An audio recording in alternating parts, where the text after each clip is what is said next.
Hopefully it'll be all right this week.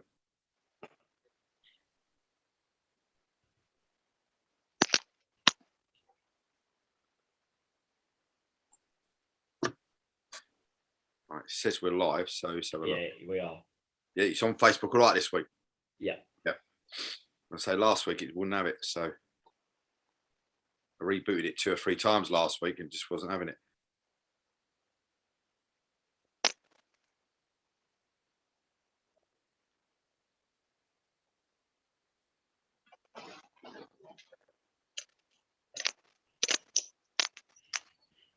Yeah, it's all right on all of them.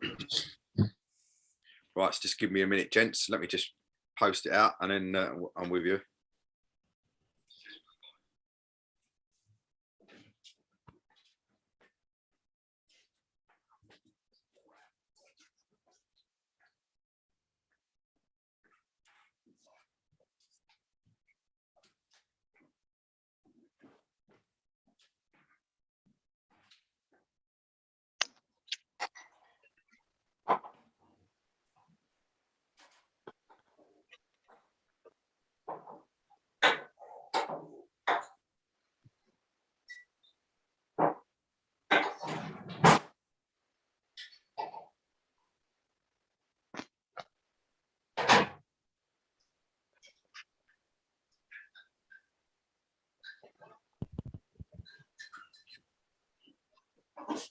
Someone's got a cup of coffee. Who's that?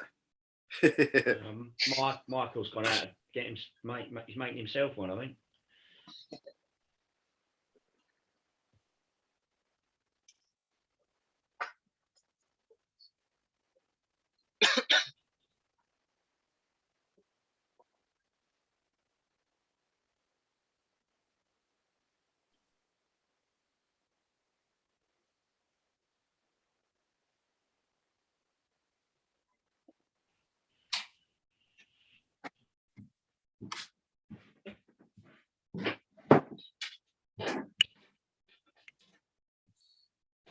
What's that? Tea or coffee, Mike?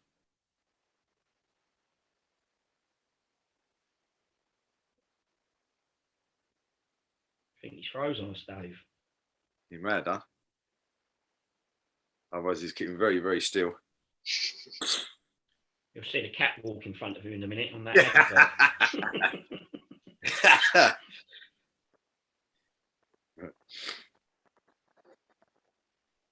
No, he's moving. Is that tea or coffee you got there, Michael? It's just the water. There was no milk. Oh. Let us knock down. Michael, I'm going to ask you, looking forward to Wednesday? Oh, I can't wait, mate. You saying it don't suit you, Keith? Yeah. There's a few of the boys are having a competition how long they can leave it. So they're going last man standing with their moustache, but no, it's not for me. It's Wednesday, it'll be gone. Yeah, last time I had that, I was a little homeless, so that went quickly. Yeah, I'm a teacher, Jay, so I get a few strange looks around the school. I bet you do, yeah.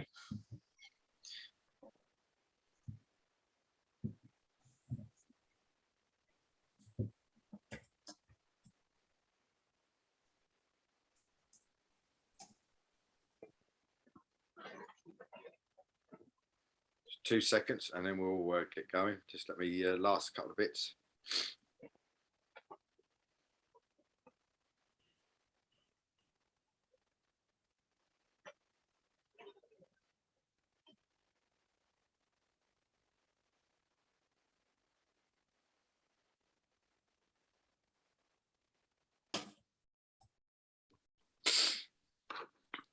Okay.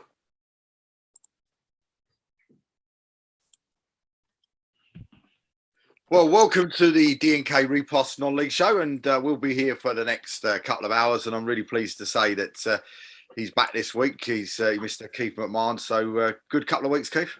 Yeah, not bad, Dave. It's been good football-wise. So, but, yeah, off the pitch been a bit difficult, but yeah, all good. Thanks. Thanks for Ali for last week. And of course, also join us as well. And according to my screen, it says Sam, but we know it's not Sam. It's Jay, of course, manager from Burgess Hill. Welcome, Jay. No, thank you very much. Yeah, borrowed the wife's iPad because laptops have a few issues. So everyone that knows me, I'm not the most tech savvy person in the world. So yeah, she set it up for me. And the man in the bottom left hand corner of my screen now, of course, wanted to come on a few weeks ago when he had a superb result and was trying to get on the programme at late notice. But there he is, of course, the manager of Crufield, Michael. Welcome back, mate. Evening, Dave. How are you, mate? Yeah, not too bad at all. And the man where I actually saw across Twitter that there was quite a lot of traffic around this gentleman, and saying how pleased they are to know that he's going to be on the show tonight. So the media man from Folkestone and Victoria, of course, he's Anthony, and welcome and on your debut on the show, sir. Nice to be with you, lads. Happy days. It's great to have you. Before we go into our weekly little shall we say, bit of a laugh before we start going into your before we go into your clubs with our sort of our quiz. I just wondered, we were talking about it off air, but I just curious, so me, Jay and Keith were, but anybody else this week actually see the announcement for the strange thing that happened in the FA Trophy game this week between Curzon and if I'm right in saying it was Chester, and the big news that came out on Soccer Saturday on Saturday? Did anybody actually see the news that happened, that the referee had to leave the pitch? I think it was after 15 minutes to go into the car park and actually move his car. I mean, anybody else had anything like that in their games with their referees? Keith? No, I've never experienced anything like that. I've only seen people get injured beforehand, and the shout goes out to the crowd. Can anyone else step in? But I've never seen anyone move a car before. What about a few that wanted to leave after 15 minutes? Yeah. Yeah, I wonder because it's an interesting one, isn't it? What the actual rule is there, but I wonder if he had an assessor at the ground, because surely you can't just leave the pitch for any old thing. I know, obviously, they made a bit of an issue of the Premiership thing, didn't they? Delaying the second half at Man City yesterday for 23 minutes to clear the snow, and then said, "Oh, how great it was." So to stop an actual game for 10 minutes so he can go and move his car is a weird one. Did you reckon he had to ask the other officials whether or not he could actually leave the pitch? And No, did he get a yellow card on his way back? But just a strange one. It ended up 2-1 to Curzon with 2 late goals in the second half to win the match. But it was a really weird situation. But so, lads, if you don't know what we tried doing there now, we're just trying sort of upping it a little bit now and seeing your knowledge around attendances without you actually looking at your computers or phones in front of you, to see if you know, first of all, what your attendance was at the weekend, and of course a couple of other matches that I'll throw at you as well at the same time. So we'll start off with an FA Trophy game, Brentwood Town versus Dulwich Hamlet. Okay, what do we reckon? Dulwich always bring a few, don't they? Yeah, knowing Dulwich, I'm going to go 570. And I'm not looking down at any phones. I'll go as a wild guess. I'll go a little bit more than that because the Dulwich do bring a fair few. It's not too far away from home. So I'd go 680. 680. Michael? I'll go a flat 6. Flat 600. Anthony? 650.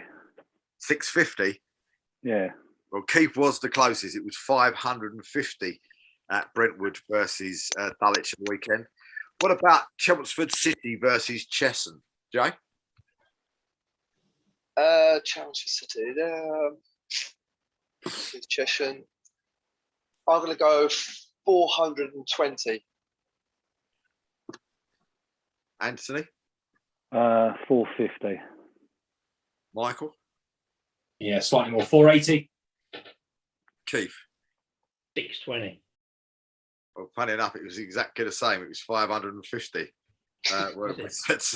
Was at Chelmsford at the weekend. And I'm just, one of the other games that we just flick through, I'm just trying to find the one I'm looking for and hope that there's actually an attendance put in there, which I can't see off the top of my head. What about, this is an interesting one actually. Same competition. What about Worthing versus Dorking Wanderers? Michael? Probably 1,500. Jay? I know Worthing normally get really good attendances, but we had a little look at this after the game on the coach, and I think it was about 738-ish. Keith? Yeah, I think it was around that as well. So I'm going to go 739. Anthony? Yeah, I looked it up. I can't remember what it was off the top of my head, but I'll go about 700. 783. You a bit surprised by that because I thought that would be quite a lot more than that. Maybe you thought it'd be close to what Michael said, to be honest, because they got, was it over 1,000 last week, didn't they, the week before? So, and obviously Dorking, it's not exactly that far down for him to travel and going well, and also, I thought it'd been a lot more. Well, what about this game then? What about Hartley Whitney versus Folkestone of Victor? So what do we reckon? We'll start off with Keith to go first. I'm going to go 380. Michael? Yeah, 420. Sam? Sorry, Jay? 400. I'm going to go 400. Okay. Anthony, were you there? Yeah, I'm pretty sure I remember exactly what. I'm pretty sure it's 207. It was spot on.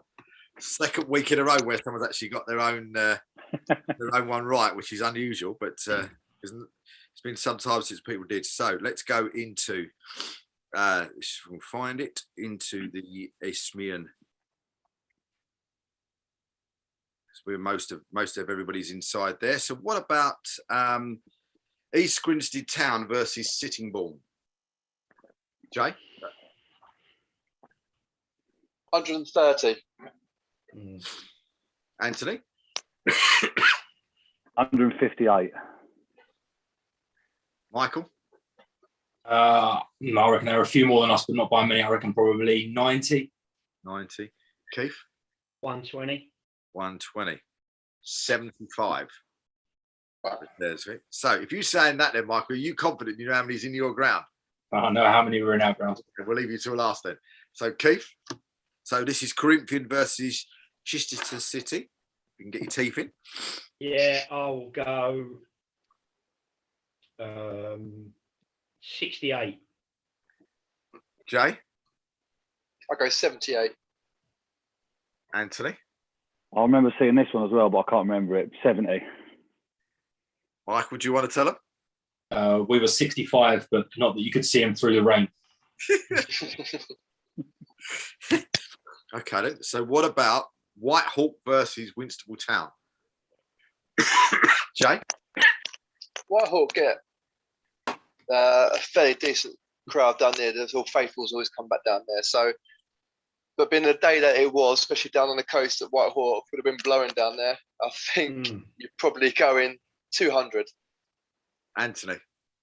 Yeah, I was going to say 210. Michael? 275. Keith, do you know? I've got an idea, Dave, but I tell you what Jay said, it was the most blowiest, freezing, coldest day I'll tell you what, it was outrageous. It was, I know it was blowing everywhere, but right on the seafront, it was a joke. I think it's something like, it's either 294 or 297.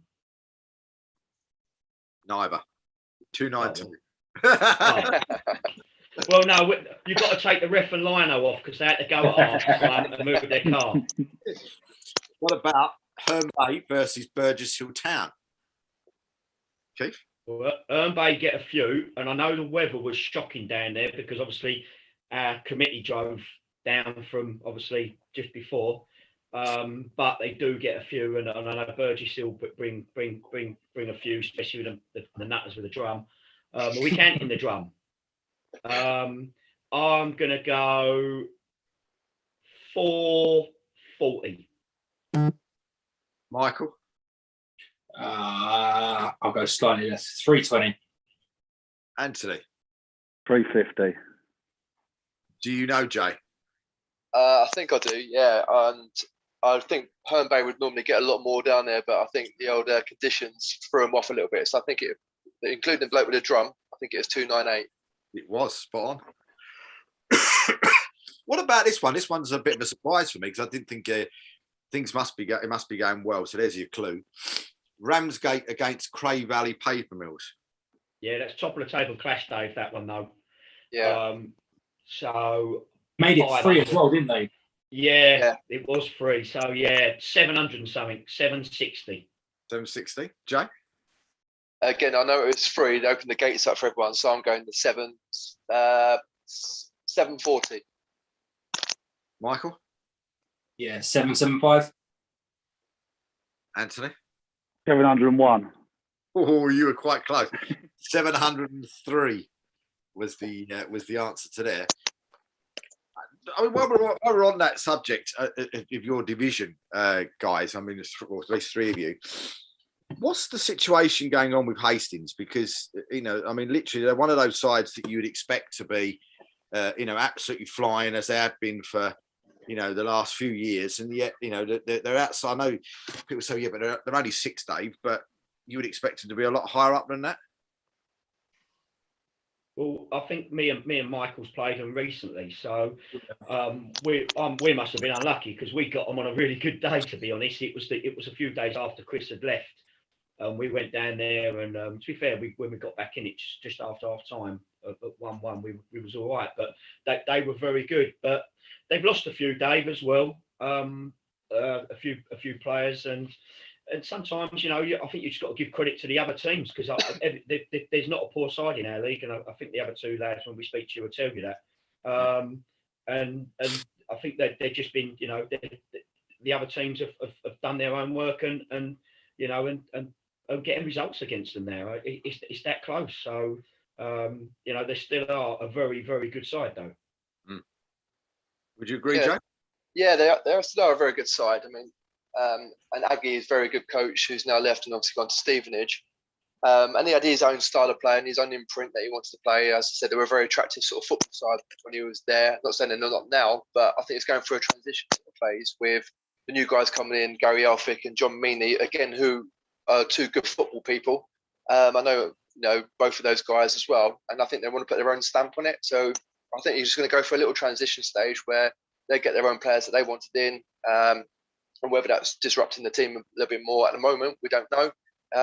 But only time will tell. But I know that they'll try and put it right, yeah. And as Keith just said a minute ago, a couple of players have sort of moved on. I think I saw on Twitter today that Lonray Aziz just moved on as well, who's a very good player for theirs. Would you agree, Michael? Yeah, I think we played on the Saturday after Keith played a midweek, and just before they appointed the new management team. And to be fair, I mean, we missed a penalty in the first minute. Our keeper threw one in from 35 yards, which was their goal. But we did a job on them, and we probably, I mean, we hit the post in the last minute. So if we'd come away with a 3 or 4-1, it probably wouldn't have flattered us too much. But you can tell that they're decent. They've got some great players. And I'm sure it won't be long before they're back in and around. I mean, they're just outside the playoffs now, but it won't be long before they're pushing back up to that top level. But there was certainly, from what we've seen so far, there were more effective teams than what we saw from Hastings on that day. And that's just a small snapshot of Hastings on that day. But we've certainly played sides that will cause us more problems than what Hastings. I think if you see, Dave, as well, which is difficult for them, when you look over their games, it's not a criticism, it could be down to loads of things, but they don't seem to have a 100% settled side. I know sort of Ben Pope's been out injured, Kenny Pope's been playing now, Ben's come back. Obviously, they brought Cisse and Dave Martin, changes around with Lauren Aziz as well, as they said. And obviously, I see on Saturday that Sam Astor was on the bench, and you know, so that they've changed it. But obviously, you know, they lost a bit of pace going forward as well, and goal scoring when Daniel, I think, went off. Moved up a league, and that was a little bit, obviously, you know, as everyone knows, forwards like that score a lot of goals are hard to sort of compete with anyway. But they have got a tremendous support. As I said, I went and watched them when they had 1,300 there against Ashford, and you know, they've been getting thousands as well. So they have got some backing there. So, but I you know, I'm not going to say that you know that they're going to win it, but that you can see them once the new lads sort of get their settled side. That you know, results will start picking up a little bit more.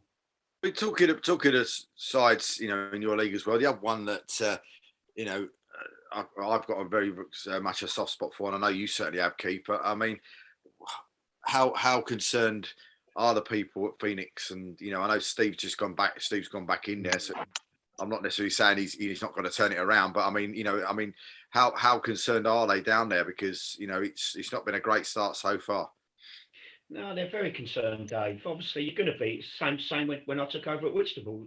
We're still concerned now, even though I'm 100% positive that we're going to get out of it. But we was trying to talk about it the other day, and the lads might when you're down there, it's difficult to attract players, especially at the moment. The youngsters think you try and get some youngsters in that maybe better. Well, they don't want to. They haven't maybe got the fight for a little bit of a relegation battle, and obviously finances will come into it as well. But it's a smashing club, and if you are a player, apart from obviously with my own club, you would point them in that direction because there's some lovely people that run it, and it is a properly well-run club as well. But it is so difficult for them, and by all accounts, they were so unlucky on Saturday as well.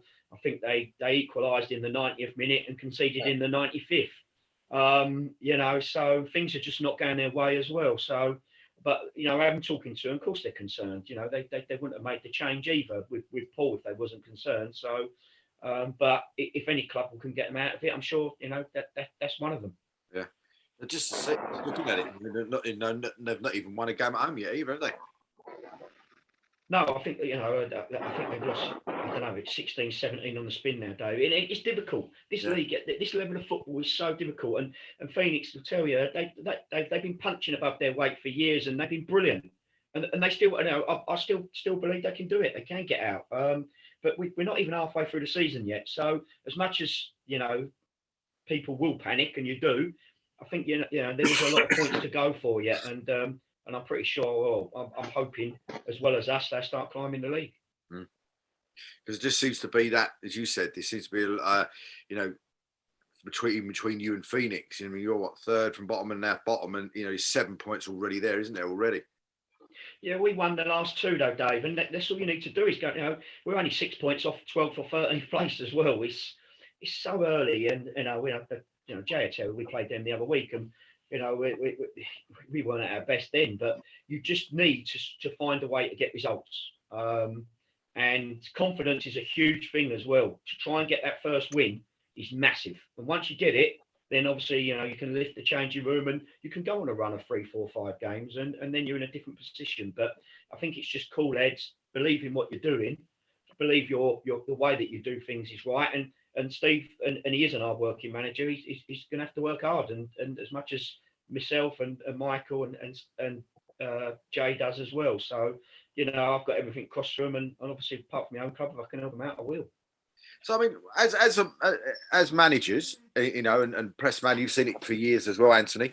I mean, how does sort of a team that is going through a bad trot? I mean, how do you actually sort of turn that around? I mean, is it something you just need that stroke of luck? Is it just getting that one player in that you find from either maybe your academy or your reserves, or you manage to find from somewhere else? I mean, what is that key to actually physically turning that around?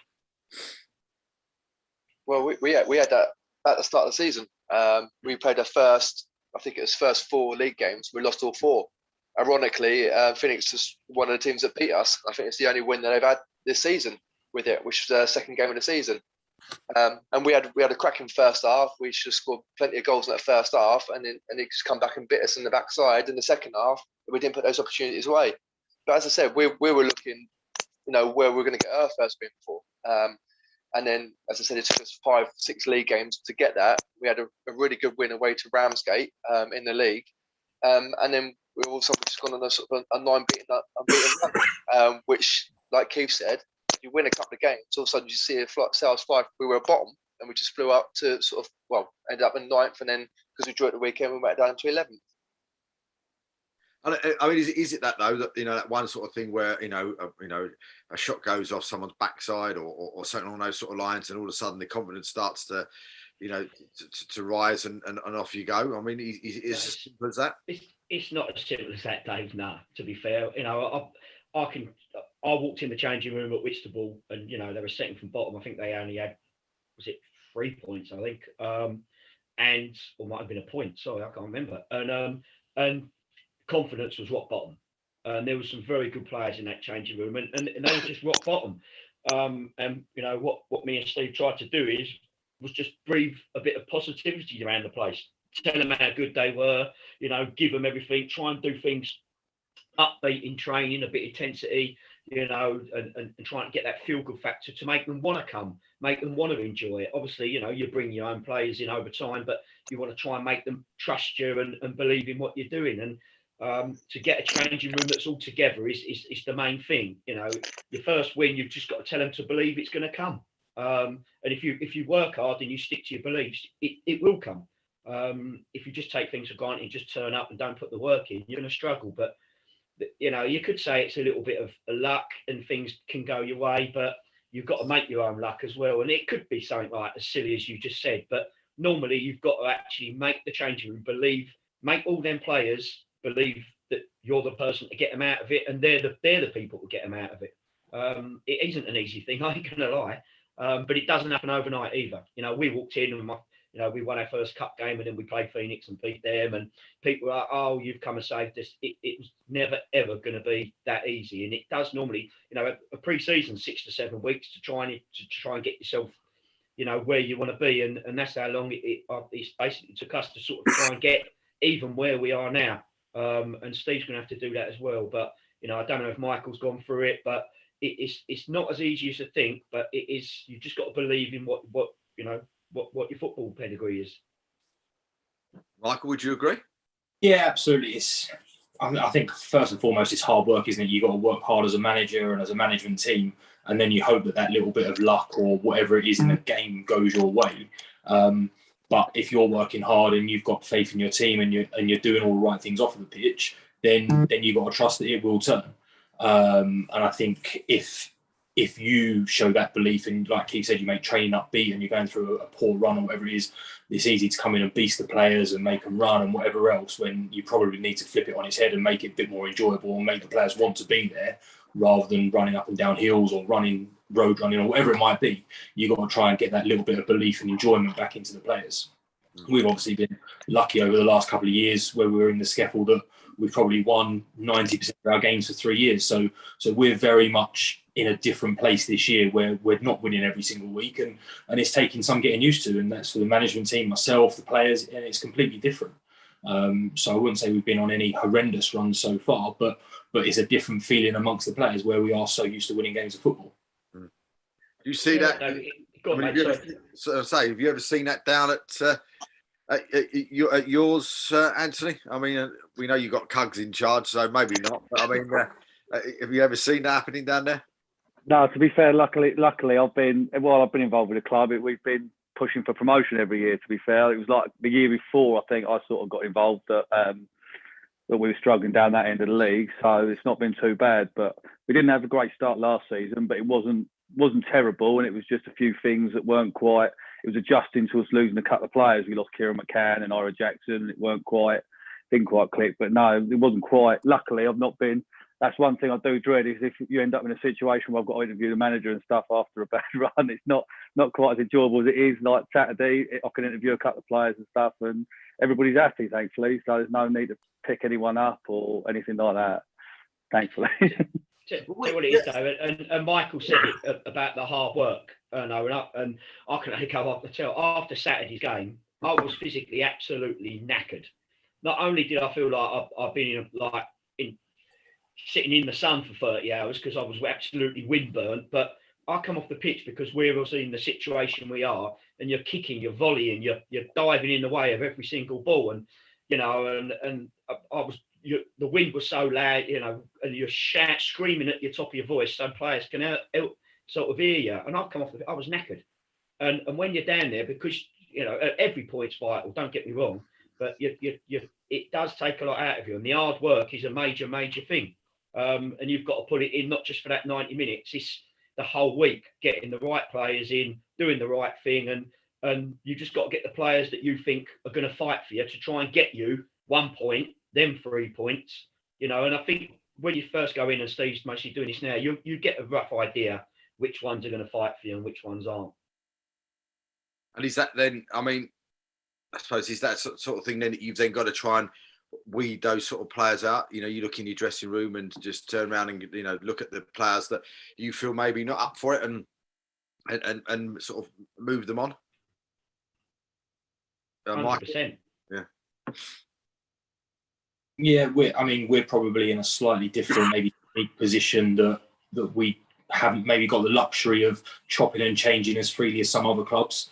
But I certainly think that if you are going through a bad run, and Keith will know from the Phoenix boys, in that you will know who will run through brick walls for you, and when you're down there and when you're going through it a little bit, it's about finding that way of winning. And you might want to play like Man City and Barcelona, but you might have to be a little bit ugly and direct, and just to get that first win, to get that confidence, and the players might change to get that first win, and then you can adapt it and evolve it over time. But yeah, there's certainly no right or wrong way when you're down there to try and get those points on the board. Well, one of those things that, of course, we were talking, and it sort of goes into to Anthony a little bit as well now. I mean, one of those sort of things where, as a press person and as a media man and head of the media of whatever club you're in, sometimes you get pure gold when you're interviewing managers. Sometimes you don't. I mean, how do you go about it, Anthony, when you've got cugs and maybe you either lost a game or you know, you've lost the game to the last minute, or there's been so controversial that's gone on and whatever else? Is that the time you lick your lips and think, right, okay, let's go and find him quickly and stick a microphone in his face and ask him a few questions? I mean, as a press person, do you think that in your head? And as a club man, do you think, I better leave it for 5 or 10 minutes? And Keith knows this because Keith put an incredible passionate interview out the other week.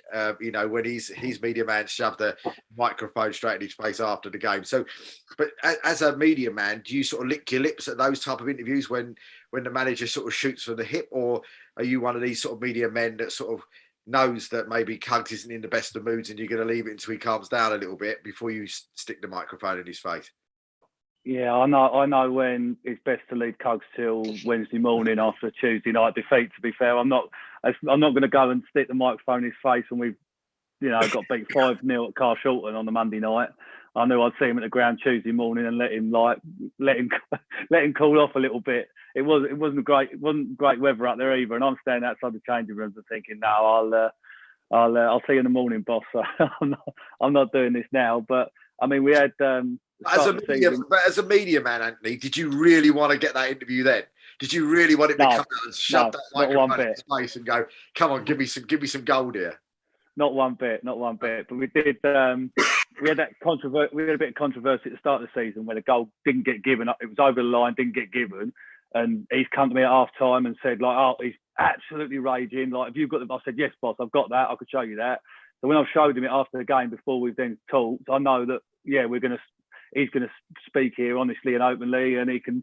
I don't know whether I didn't know whether he's going to fly off the handle or what, but no, he has just said, like, look, we've sort of seen this, and there's not a lot we can do. And then a couple of weeks later, one gets given that Horsham adamant didn't cross the line, and I'm thinking, maybe what Coates has said and maybe my video has helped us there, but yeah. I mean, when we've lost or something, he scares me sometimes. I've never really had the wrath of him, thankfully. So after the Lewis defeat, you didn't go up to straight away and shove a microphone in his face?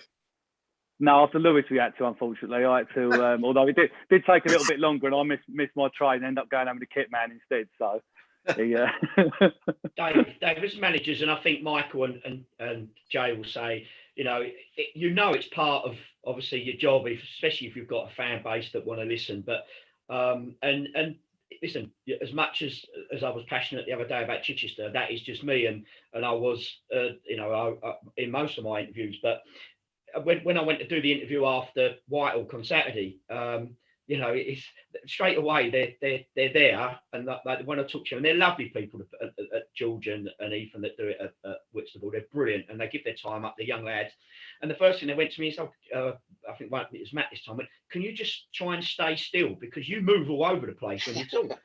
And I'm like, "Well, stop sticking a microphone in my face a minute after we've just won 1-0 at the bottom of the league." What do they expect from me? And but it's going to come, and that is part of it. And I think at our level, I watch some of the other managers' videos, and I know what they're going through. If they've won, they've lost, they've drawn, or a bad defeat.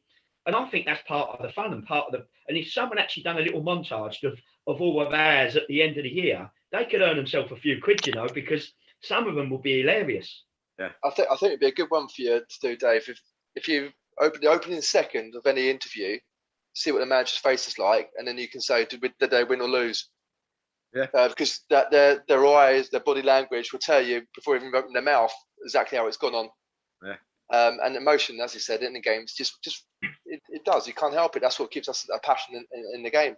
And I've even got to the point now, even after the team talks after a game, maybe just keep quiet, let the boys enjoy it if they win.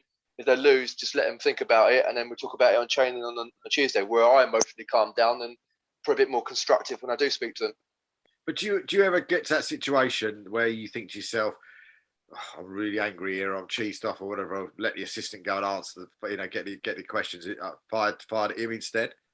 I was just going to jump in on that. Like, I think with Keith's one that got that media coverage, we've played managers when we were a Skeppel side and we've beaten Ishmael sides in the FA Cup, or this year, and you've beaten them and then you see the manager refusing an interview or turning it down. And like Keith says, it's part and parcel. You've got to take the rough with the smooth. And I think if you are going to do these interviews and you are going to put them out there on YouTube or your Twitter or your website, you got to do them whether you win, lose or draw, and whether you get beat heavy or, like Anthony says, it might be a case of doing it the next day. But I think as a manager, you've got to front that and you've got to be prepared to do that regardless of the result and regardless of how you're feeling, whether you want to rip the players' heads off or whatever it is, or you're as jubilant as you can be. You've got to be measured enough to come out and face that either way. Dave, I'll tell you what would be funny, and Anthony, Michael and Jay would know this, and especially with that Chichester one, if you done a video of the 30 seconds or minute before they actually press record. Because if you would have heard what I'd have said at the Chichester game before, it would have been gold dust. It would have been absolutely, before you get a look at, how are you, Keith? And you're going, are you? And I think if you had them clips, it'd be like Anthony must have done that with Cogs. It'd be gold dust. I mean, do you keep those though, or do you actually keep them to one side if you're ever recording those sort of clips? Anthony, do you keep that? Yeah, I've got. Well, I keep the whole video, so that bit's anything that's before I ask the first question is all still there. But yeah, like if I'm having to set up a little bit while they're waiting for me, yeah, we'll have a little conversation, and sometimes there's some stuff said that isn't broadcastable, and it's probably good it's not even in on the hard drive. So Anthony's got a job for life then. Yeah. But I mean, I look at some of the interviews that get done, and I mean, I'll be honest with you. Up until just recently, one of my favourite people to interview when he was doing those sort of after-match interviews or pre-match interviews, etc., was always Terry Spillane, because Terry would always give you any, he would, as Keith just said there with himself, I'd go waiting as soon as the final whistle went, I'd move down to the edge of the Averley pitch. And he wasn't even off the pitch, and I'd shove a microphone in his face. Do you know what I mean? And he'd give it straight away. He would talk straight away, no issues, no problems whatsoever. And he would have a chat with you without any trouble at all. And the only other manager, I'll be honest with you, that seems to be very good when you ask him for an interview these days, is Andy at Enfield Town, and he's been absolutely outstanding with stuff that I've done with him over the last few months. He's even done it in a car from York on his way home, from York, wanting to get home, but he decided to stop for half an hour and a lay-by so that he could do a chat with me. And do you find that you're grateful for these people to actually be able to do it, Anthony? I mean, have you interviewed more people than Cugs? I mean, have you done any more managers, and have you had that same sort of situation with yourself? Well, when we first started, I interviewed Hessing Tyler. He gave us a few minutes, but normally I'll just stick to sort of our own people, and that if we've got, sometimes I'll get a lad in if we've got an ex-player at the club or whatever that used to play for us, that I'll chat to them maybe, but yeah, tend to stick to us. But yeah, always grateful for all the players like staying behind and giving us their thoughts on that. They're not trained for it. It's not really, it's sort of part of their job, but it's not, if that makes sense. And I'm asking them questions sometimes that, like, some of them are really good at it, can talk for days, and other of them, they just want to like get out of here and don't want to talk. Like, I've done 2 lads last week at Cray on a Wednesday night, and neither of them really want the camera shoved in their face, but they both given me 2 minutes like each. And Callum's was very good. Yeah, Callum's was brilliant. He's an absolute nightmare. It's the first time I've managed to get him on camera, so I'll take what he'll give me. Club captain, but no, he just doesn't want to go on camera, and he's shoving a chocolate bar in my face trying to get me to eat that. Like, he's a nightmare. But no, he's good. He's good fun, and I knew it was going to be entertaining, even if it weren't going to be dissecting the performance too much. Thing is, Dave, and again, Jay and Michael say, it's two things.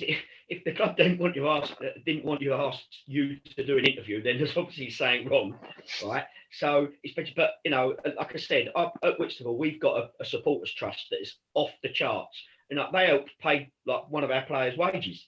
So if you can't have the decency to give them 3 or 4 minutes where they're helping your job, what's the point? You know, and I do say sometimes, and the lads, you know, they might not hear. Well, they're going to get an honest opinion anyway. But they want to hear that, and that is what they pay their money for. And I think it's brilliant that people like Anthony, yourself, and like I said, the 2 lads, George and Ethan at our club, are off the charts, and they all do it for nothing. And is that one of the things, lads, that you've got, you know, that you had to get used to, you know, through years of managing, and you know, all of a sudden now you've actually got that sort of more media coverage and sort of people asking you questions after games rather than the local press man coming along from the local newspaper once every few weeks and asking you a few questions or phoning you when you're at home and doing it over the telephone. Is that something that you've had to get used to as well, where you've had, you know, young people or old fogies like myself sticking a microphone in your face and asking you questions? I think social media has given a massive platform for any sort of interview, whether it's a player, whether that's a manager. And you know, it's worked brilliantly because the fans get to hear things a lot more firsthand rather than reading about it from, as I said, back in the day when I was playing. It was just like your local paper and the non-league paper just come out then, and you'd read about it in there. But now social media, you see people's reactions more, you see video clips more from the games. And as I said, like Keith said about his fan base, their fan base is absolutely brilliant. We get a lot of the guys who come and do the interviews now after with us, and what the interaction. You know, they've given up their time to travel down to like Herne Bay like they did at the weekend. And stop and ask for an interview afterwards. Yeah, the least we can do. I mean, we can give back and give our thoughts on the game, and sometimes they compare it to how they're feeling after the game as well. Right. Michael, we same thing for you? I mean, you're a man, so you probably just grown up with it, haven't you? Yeah, no, we're not quite at the stage of interviews after the game for broadcasting on YouTube and stuff like that. But we've got a few of our younger fans that have joined in the last 12, 18 months that have started up a YouTube channel, and they've asked a few of the players for some bits and pieces. So we're very much in the infancy of going down that route, and that's again just a couple of local boys that are interested in a little bit of social media and doing that at the local college. And it's just invaluable. Any publicity and any coverage that we can get as a club, it can only be positive. And like we said, whether you want to do it or not, it's the least that you can do for no matter how big or small your fan base is. It's the least that you can do. So, Michael, I suppose coming to you then first before we go to the other 2 guys. I mean, tell us how you got involved with with your club, and and tell us a little bit about what you do for the club.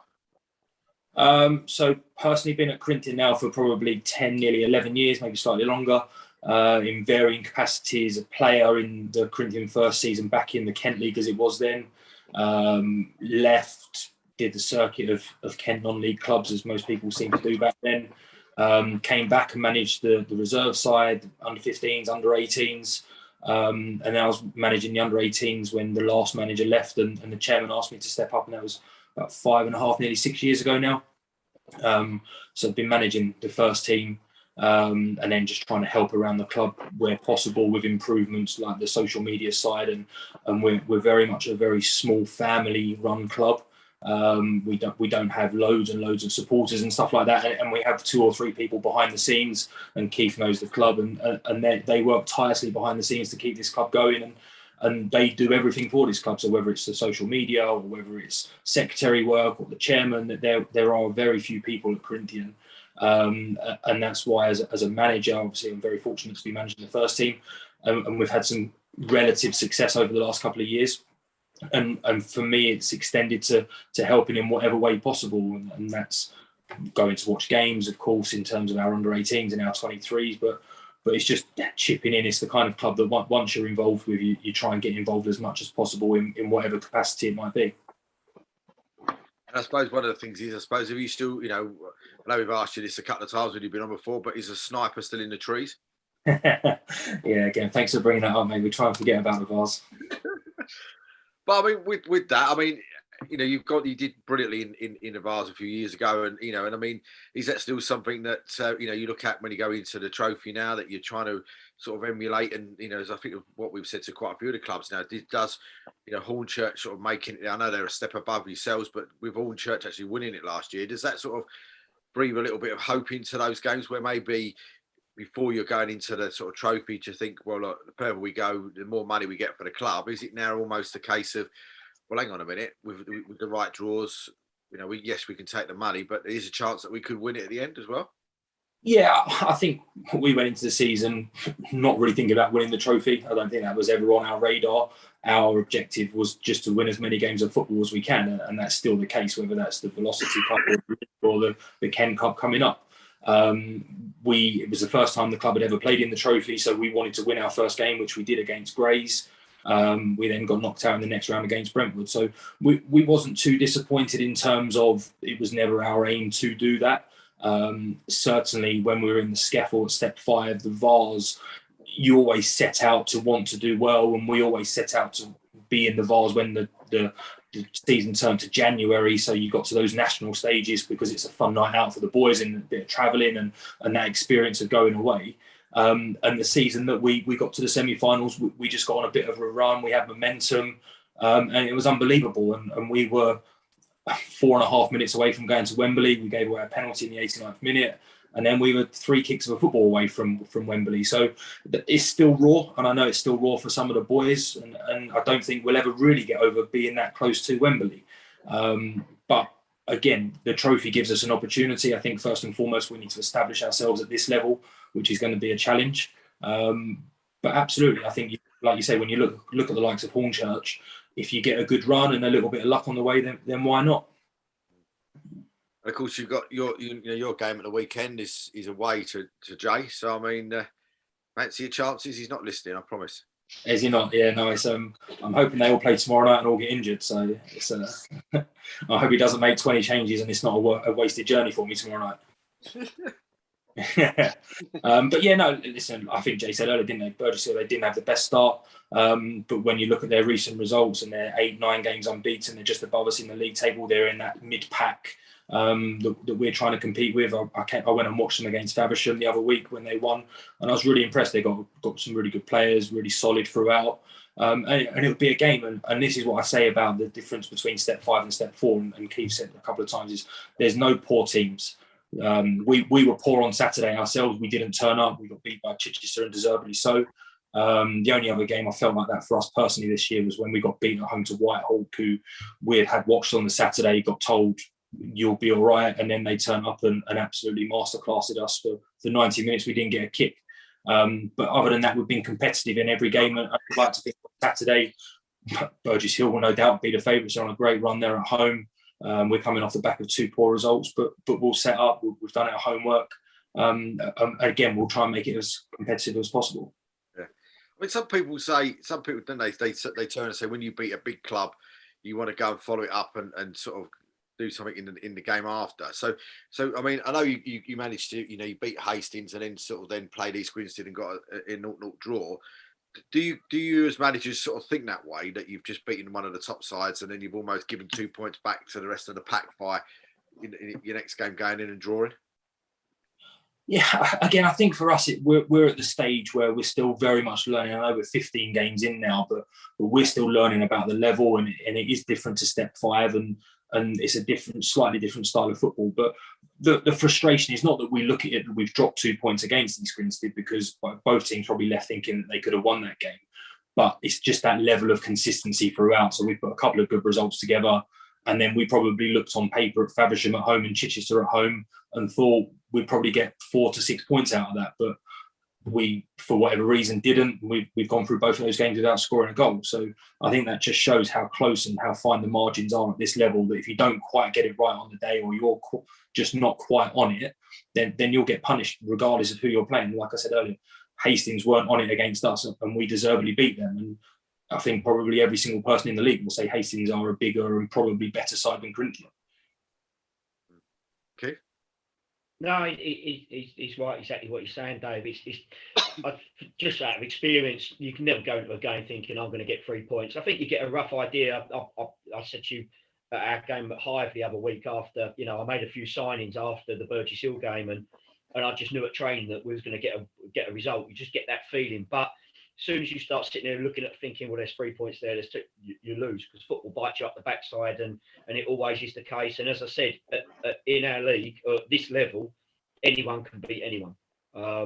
We've got Hayward Heath on Saturday who are flying, sitting third. Would I put it past us to get 3 points? No, because that's football. And I'd look at it and go, well, they're playing them. You couldn't pick the results. It is like that. I think as soon as you start resting on your laurels, as you say, that's when you come unstuck. I mean, with the side itself, though, Michael, I mean, are you looking at, I suppose most managers probably always are, but are you always still looking then to improve the squad and or is your sort of, have you got more of a sort of like a family squad where you try to keep the boys together? I mean, what's your philosophy with the team? I think you're always on the look if the right player comes along and fits into what you're trying to do. And I think at Corinthian, it's as much about character as footballing ability. But our squad is exactly as it was last year in the Skeffel. We've added 2 18-year-olds from our under-23 side that were at Dartford Academy last year, and one boy that was at Whiteleaf. But they're the only 3 additions that we've made in probably the last 12, 18 months. So we built a side in the Skeffel that we thought would compete at the top of the Skeffel. And we didn't build that side to then get rid of it over a pre-season to then start all again in step 4. We've given the boys an opportunity. And like I say, other than the frustrations and getting used to that mindset, we're not going to win every single game. We've probably done okay, and we're probably roughly where most people would want us to be. I'm an ambitious manager, and we set out start the season to get promoted, because if you're not aiming to get in the playoffs or get promoted, then why are you in the division? I think realistically, if we can compete in that mid-pack, then it's probably got to be seen as a good season for us. But yeah, we're a settled squad. I think it was in the programme a couple of weeks ago, I think maybe against Ramsgate or the Hastings game, that the first team have got just over 1,000 appearances between them, which again at this kind of level is probably unheard of. But it's a number of boys that have been with us for years and years, and like I said, being a manager for 6 years, you get a group of players that have progressed and are still developing now. And we've got the core of the side of probably 22, 23 years old. We've got a couple of older ones that are probably coming towards the end of playing, but deserve to be playing at this level and have earned that over the last couple of years. And as and when the right time comes. But in terms of recruitment, I don't know how Keith and Jay are finding it. I've found it so tough this year. We've spoken to players in pre-season, as you naturally do. But a team with no budget and no expenses, no one's interested. I thought I could go to step 5 players and try and throw them the carrot of step 4, but the whole conversation was about budget first and foremost, before anything. Do you find that, Keith? Yeah, no, of course. As I said, when we were talking about Phoenix earlier, Dave, it's no one at the moment wants to come down and play for nothing or fight for peanuts. It is difficult, and the finances are part of it. And like I said, I think this year the money's gone up in our league because a few clubs are a little bit better off because of the couple of years with COVID, and you're juggling with some big hitters out there. But that's just part of it, and it's always going to be part of it. And it's just something you get used to, really. And I think you just want the right player in your right squad. If it is just about money, then for me that ain't enough. But it's just part and parcel of the game there, Dave. It is something that you deal with, and I definitely got an eye opener at the beginning when I went to Whitstable, and I was you put your 7 days in for players, and some of the money they was asking for, I was laughing. It was like, what? But it's part of it. You just cut your cloth accordingly, as long as the club's fine, and you find the players that are willing to play for you, play for the club, and are in your wage bracket. And we've got no issue with it, and I've certainly got no issue with it. It's just that's how our club operates, that's how we run, and we always have been, and we always will be. It's not to say that I don't agree or disagree with them, because if the chairman turned around and said, right, we're changing our philosophy and there's 10 grand a week, then of course you'd be happy and you'd take it. But like you said, like the money seems a little bit crazy this year, and like I say, we were trying to take players out of step 5, and we just couldn't get anywhere near it. I mean, looking at your games, you've got, of course, as you said, we've got Burgess Hill on Saturday, and then next Tuesday you've got Sevenoaks in the League Cup. Then it's Hive Town at home, and then Cray Wanderers in the County Cups. I mean, like I've asked others, it seems to have changed a little bit this year, and I might be wrong, but in previous years, I asked the question last week. You know, you go into the trophy, you go into the FA Cup. Yes, you know they're the important games for you because you know it's all about the money. But you know, I said to somebody last week, but then you go to the League Cup and you go to the County Cup, and they're probably two cups that you stand more chance of winning than the other two. So, you know, do you go into those two games and play?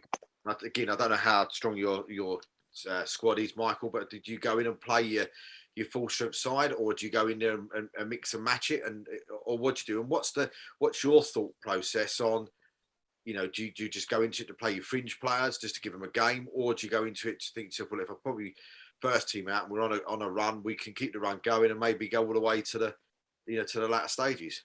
Yeah, I think you're trying to juggle all of those factors into it. I mean, in the last round in the League Cup, we went away to hashtag on the Monday night.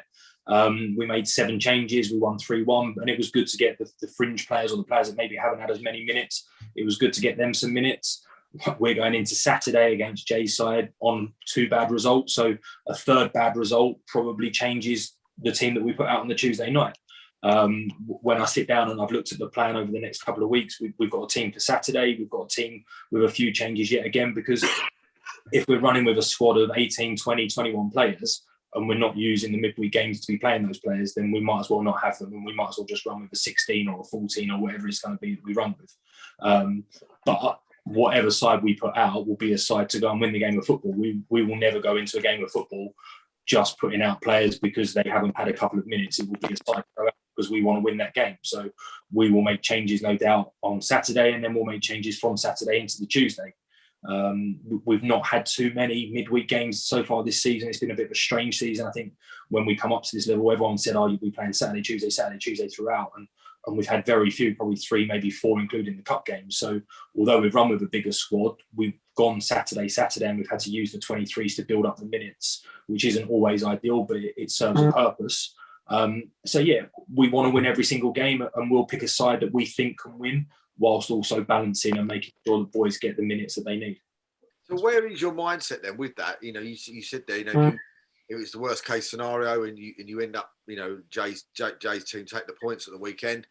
Where's your mindset differently then to if you win the game Saturday or you lose the game Saturday? Why would your mindset be a little bit different for that game? Does that mean it changes with momentum? Again, like if you get a good result, you then put out the same team to get some more minutes and a little bit of momentum into those boys. Or if you get a positive result, you then start building towards Hive on the Saturday and maybe don't go as strong midweek. We lost to Sevenoaks earlier in the season, which was a league game. We lost at their place 1-0. So there's a little bit in that on us that we want to go out and put that right. And although there's no points up for grabs. And I think cup games give you an opportunity to then go and test yourself against the step 3 sides when they go in. But we've got to see how we get through this week. The 23s have got midweek games, so some of the boys will play in that, and we'll see how we come through Saturday with injuries and fitness. But yeah, it's just literally taking it game by game. And although we've got a plan and we try and plan in advance, you can never tell with form, and there might be some players that need to play, and we'd love to take a goalkeeper out and play one of our young goalkeepers to have a look at him. But if the goalkeeper has a bit of a mare on a Saturday, or he has a worldie and you want to keep him in to keep that momentum, I think that's probably where you change. And I think where I'm lucky, and James, Keith probably the same, is that we run it as a management team. So it's not just me making sole decisions. We'll have that chat as a management group, and we'll work out the best way forward to try and win. Like I said, we all want to win games of football. So whatever we do, it will be designed to win that game individually. So do you use your under 23s, you know, like as you said, you've got 16 in the squad on a Saturday and you've got another 5 or 6 that haven't been part of that squad. Do they, and the under 23s have got a game the following week, do they automatically then get put down to the under 23s to have a game there just to get minutes? Yeah, that's generally how we would work it. I work quite closely with the 23s manager, and obviously what we don't want to do is unsettle their squad completely, but there has to be a first team bias at any club. And although we try and treat the first team, the 23s and the 18s as one and as equals, that if I've got 3, 4, 5 players that need to go and get minutes, then we would tend to do that. We've got a couple that are dual registered with Skeppel 1 sides as well, or Skeppel sides, so we can put them out and we speak to the managers through the week and just say that this player or that player might be available. And that's the luxury that we didn't have last year, being a Skeppel side, that they had to play 23s, whereas if we can get them into a competitive senior game on a Saturday in the Skeppel, that sometimes serves more of a purpose than playing for the 23s. Same for you? Is that, do you use it in the same way? And Jay, do you use your sort of under 23s? Have you got it in exactly the same way? We don't have an under 23s at our place, but we do have obviously under 18s, which we sort of restructured a little bit, 2 years ago. And we brought in another guy I worked with closely. And because what I do for a living as well, I work at a sixth form college, and we've got a football academy program there.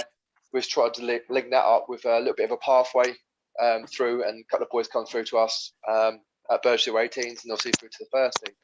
For me, and a good position I'm in as well, is I do Sussex under 18s as well. So I do the rep squad, and a lot of the younger lads in my squad have been through that Sussex rep squad as well. So they're the boys, because I think our level step 4 is a good level for our boys to sort of just find their feet in men's football. So it's a bit better than sort of the local county leagues, but it's not quite Ryman Prem, where I think it might be a jump too far. So it's a good sort of platform for them to come and showcase themselves.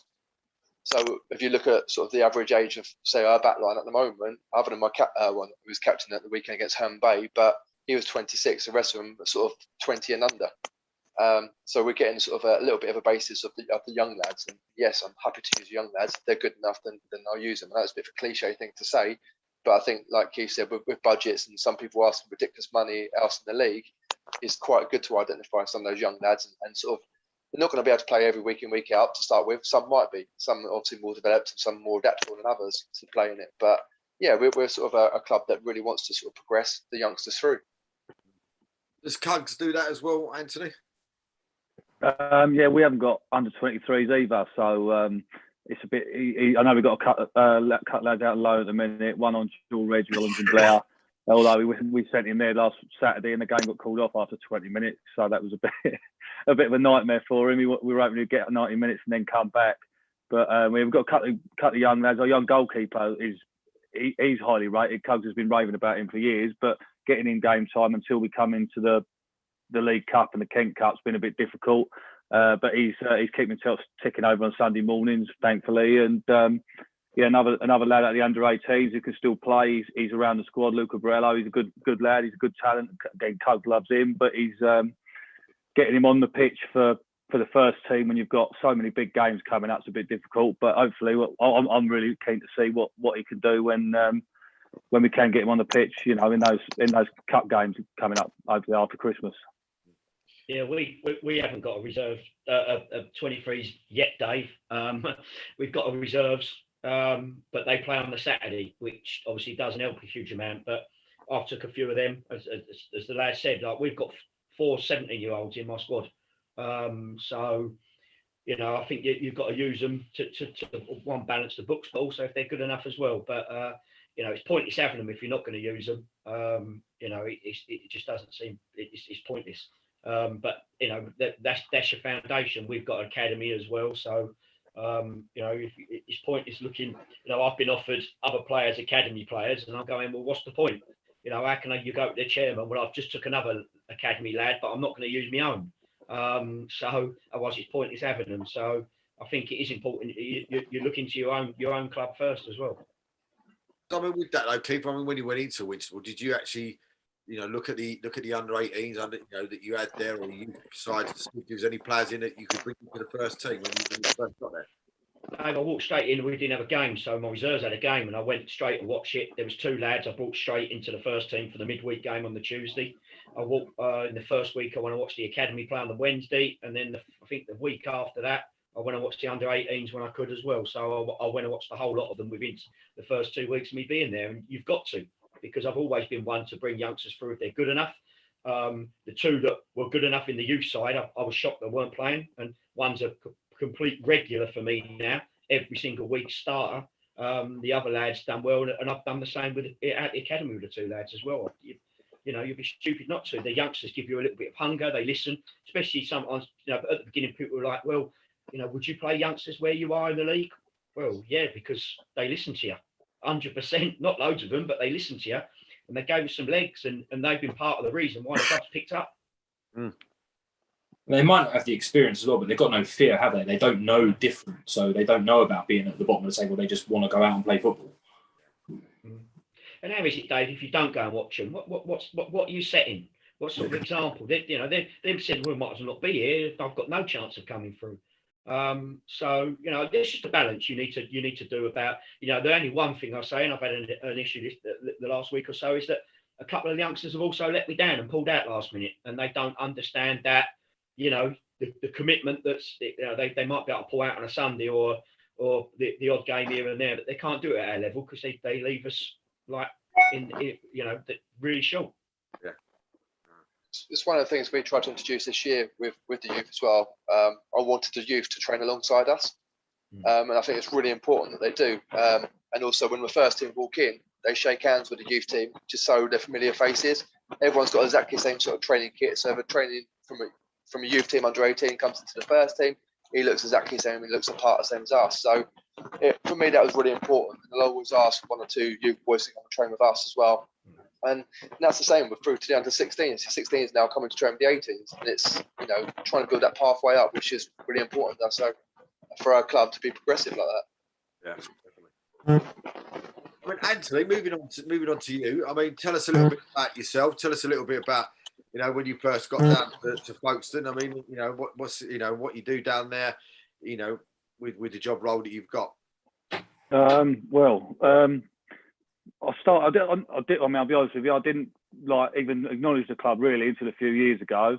It was almost like the club was non-existent. I felt almost within on my radar anyway. I'll go to football all the places, and like, but I've never really been down there. Sort of started getting into it. It was a good experience, but the media side of it was non-existent effectively. Like the lad who used to do the filming had left, and I've almost fallen into started doing a bit of the Instagram, then the Twitter, and then the Facebook, and then we've got a camera, and it's like, who are we going to get to do that? Yeah, I'll take that on. I'll do that, and you know, in the end, now I'm doing the filming, doing all that video stuff goes out. I've started putting myself on camera for the interviews now. I don't like doing it, but you know, but yeah, just trying to make it more professional all the time. You know, making sure people are up to date during the games and stuff. Sometimes, you know, that wasn't being done. We've got a radio now as well. Someone else does that, thankfully. I don't have to do that as well. But yeah, we try and do just try and keep as many people as possible, like knowing that there's a football club in the town, and I think that's shown in the attendances we've got. We're flying attendance-wise now, getting 800. And, you know, a couple of years ago, the club wasn't sure whether the 600 limit, we'd need tickets for our friendlies when we first come back from COVID.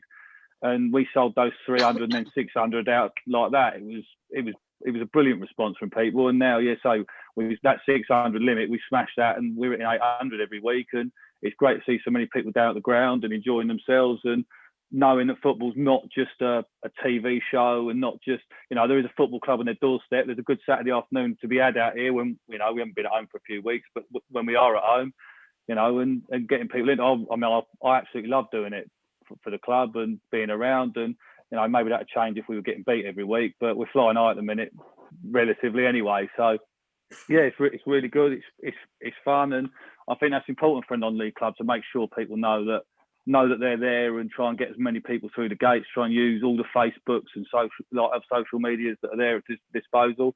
You know, they're free advertising effectively if you almost know how to work them. And you know, my big trick is hitting the residence groups in Folkestone, making sure things are posted in there. There's 30,000 people in there to hit, and tell them, you know, Saturday afternoon, come down and watch us, because you know, it's going to be a good afternoon. Whether it is or not is another thing, but everyone seems to go home happy, so I'm happy with that. Well, you just said, Anthony, that, you know, you haven't played many games at home lately, and I don't know if Keith's got the fixtures up in front of him now on his iPad and that, but the last home game that you had in the league was against Hornchurch back on Tuesday, the 2nd of November. Yeah. And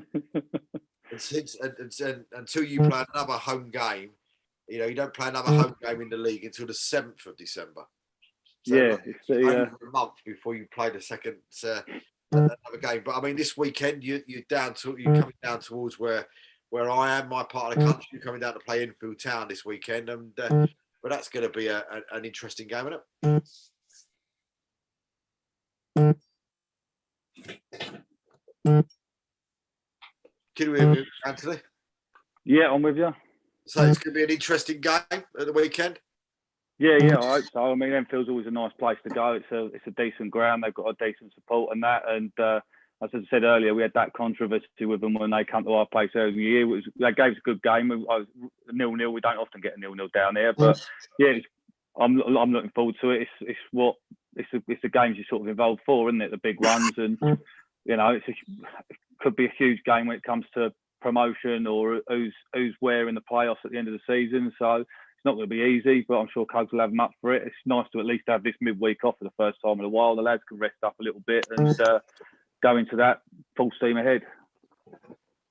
But as you said, last time we played them was a 0-0, 839 there watching that one. But of course, you've also played Michael's team this year as well. Yeah, we have. They gave us a right good game. That was a bit of a scare in the FA Cup. We had I think Tim Roberts nearly got himself sent off early on. And then but now we come out of that. I mean, I think if it weren't for the sending off, that might have gone all the way to penalties at the end of it. It was 2-2 at the time, I think, when the sending off came, and then little Alfie Paxman's come up with a header late on to send us through. But yeah, you wouldn't have known they were a Skeffel side a few months earlier. They gave us a real scare, and yeah, it was good. It was an entertaining game for the neutral. I don't think Coach quite liked it so much as a manager, but we got through thankfully and went on a little cup run, which you don't normally do in the FA Cup. I mean, with Cogs, I mean, what's tell us from your point of view, what he's like. I mean, he seems to be part of the furniture of non-league football these days. He's just always there, isn't he? I mean, surely it is. Tell us a little bit about him. Yeah, I mean, with me, he's a lovely. But I say I'm scared of him sometimes after we've got beat. But he's nothing other than friendly with me. Even when we have got beat, he always says he's got front up and do stuff when he loses, not when we win. He's always good. I talk to him quite a lot. I'll speak to him tomorrow, get some quotes off him about our FA Trophy draw and that, and keep him up to date and trying to find out. If he ever talks, he might have a player coming in trying to find out who that might be off of him and that. He's always friendly, always. But yeah, as you say, furniture. I mean, it's well over 20 years now. He's been at Invicta. It's almost he's almost Mr. Invicta, isn't he? Sometimes we see people commenting on Facebook and Twitter that the local council need to build a statue for him somewhere, like for everything he's done for the club. But I mean, he's down there every day of the week doing stuff. Saturday the match day, Tuesday training on match days. He's always down in the mornings. If I need to go down there and speak to him about something, I know he's always going to be down there. He's down there Sundays watching the youth teams and whatever else. He absolutely lives and breathes the club. And I think it's almost like an Arsene Wenger and Alex Ferguson situation. When he does go eventually, because he'll have to one day, it'll be a big loss to the club and it'll be almost a culture shock. And the club's really got to have to get that right when that time unfortunately does come. Will he choose his own successor like those two did? Well, I know he's got his team with him of Michael Everett and Roland Edge that do a lot of work with him. He always makes sure he gives them the interview duties with me sometimes and says because they deserve the praise. I think it's just because he doesn't like doing it so much, so he gets them to do it sometimes. But yeah, I mean, he thinks a lot of them. Whether it be one of them, I don't know. I mean, they do a lot of the work, do a lot of coaching and stuff. So it might say to who was up, but then it depends what they want to do and how long Coach still stays on after this. And I mean, I still think he's got 10 years left in him. He's still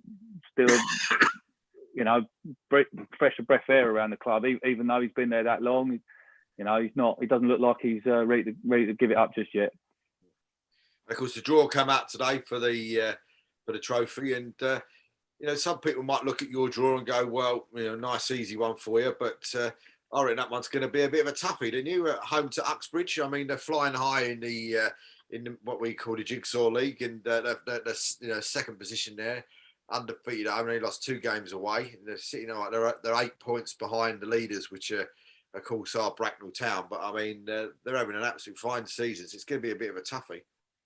Yeah, we looked at that, and the main thing is getting a home draw, because that's what Cuz always wants. I don't think he'd care really who he got, as long as it was at home.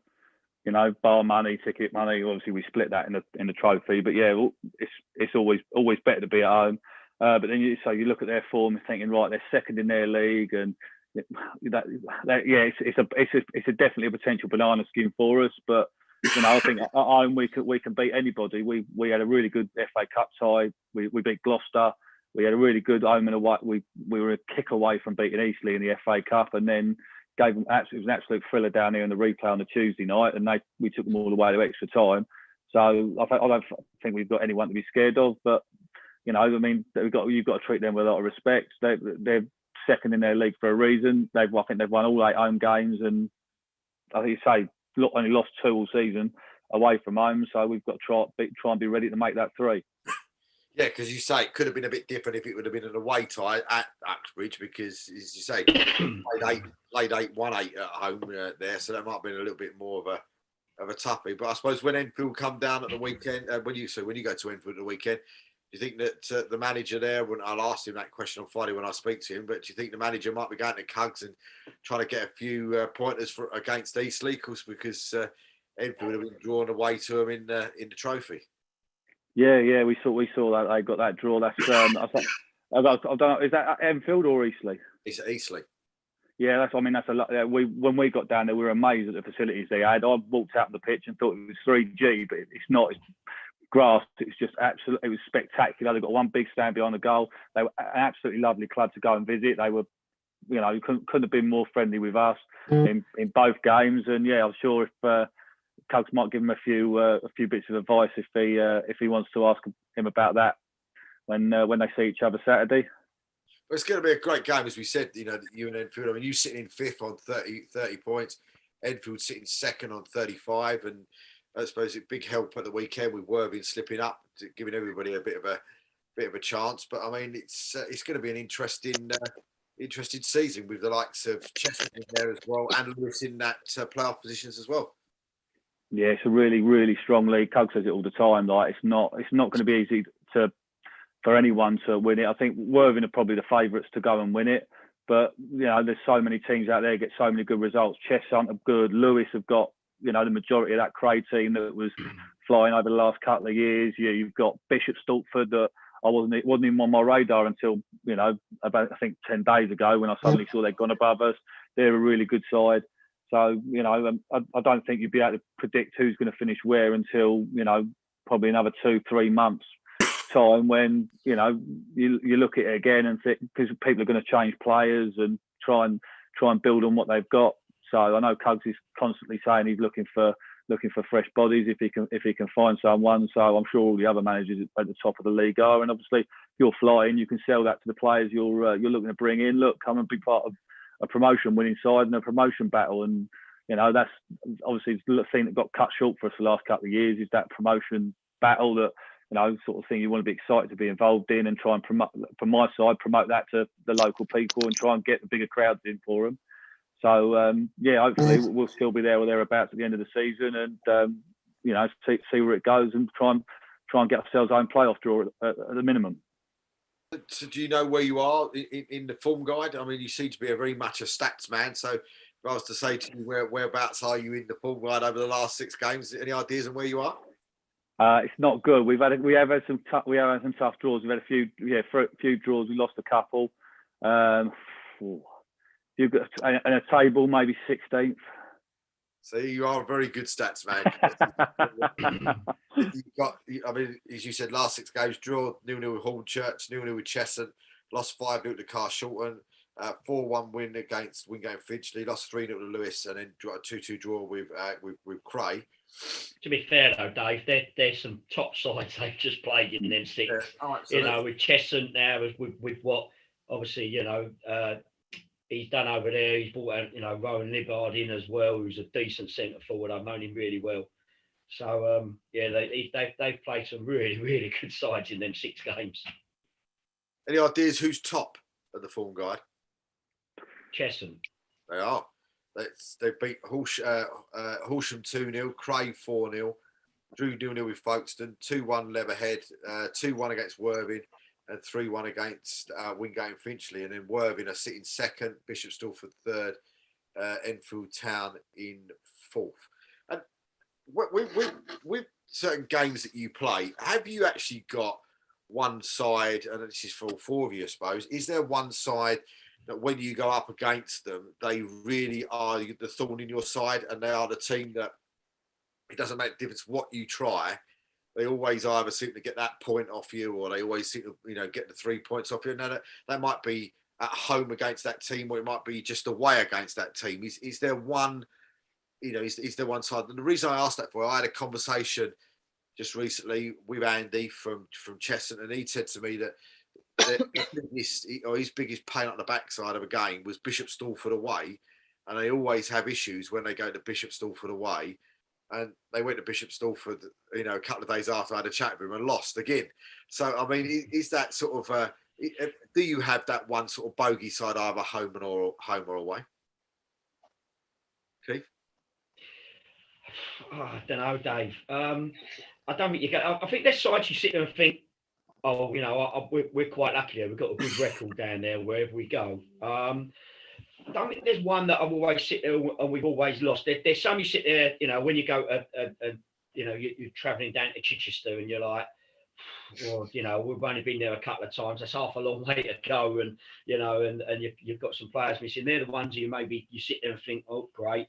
But yeah, no, there's I don't think there's one because I've been doing it so long that we've lost every time we've gone there. But yeah, there was always the odd one you sit there and think, oh, I could do without that one. But yeah, no, not really. Jay?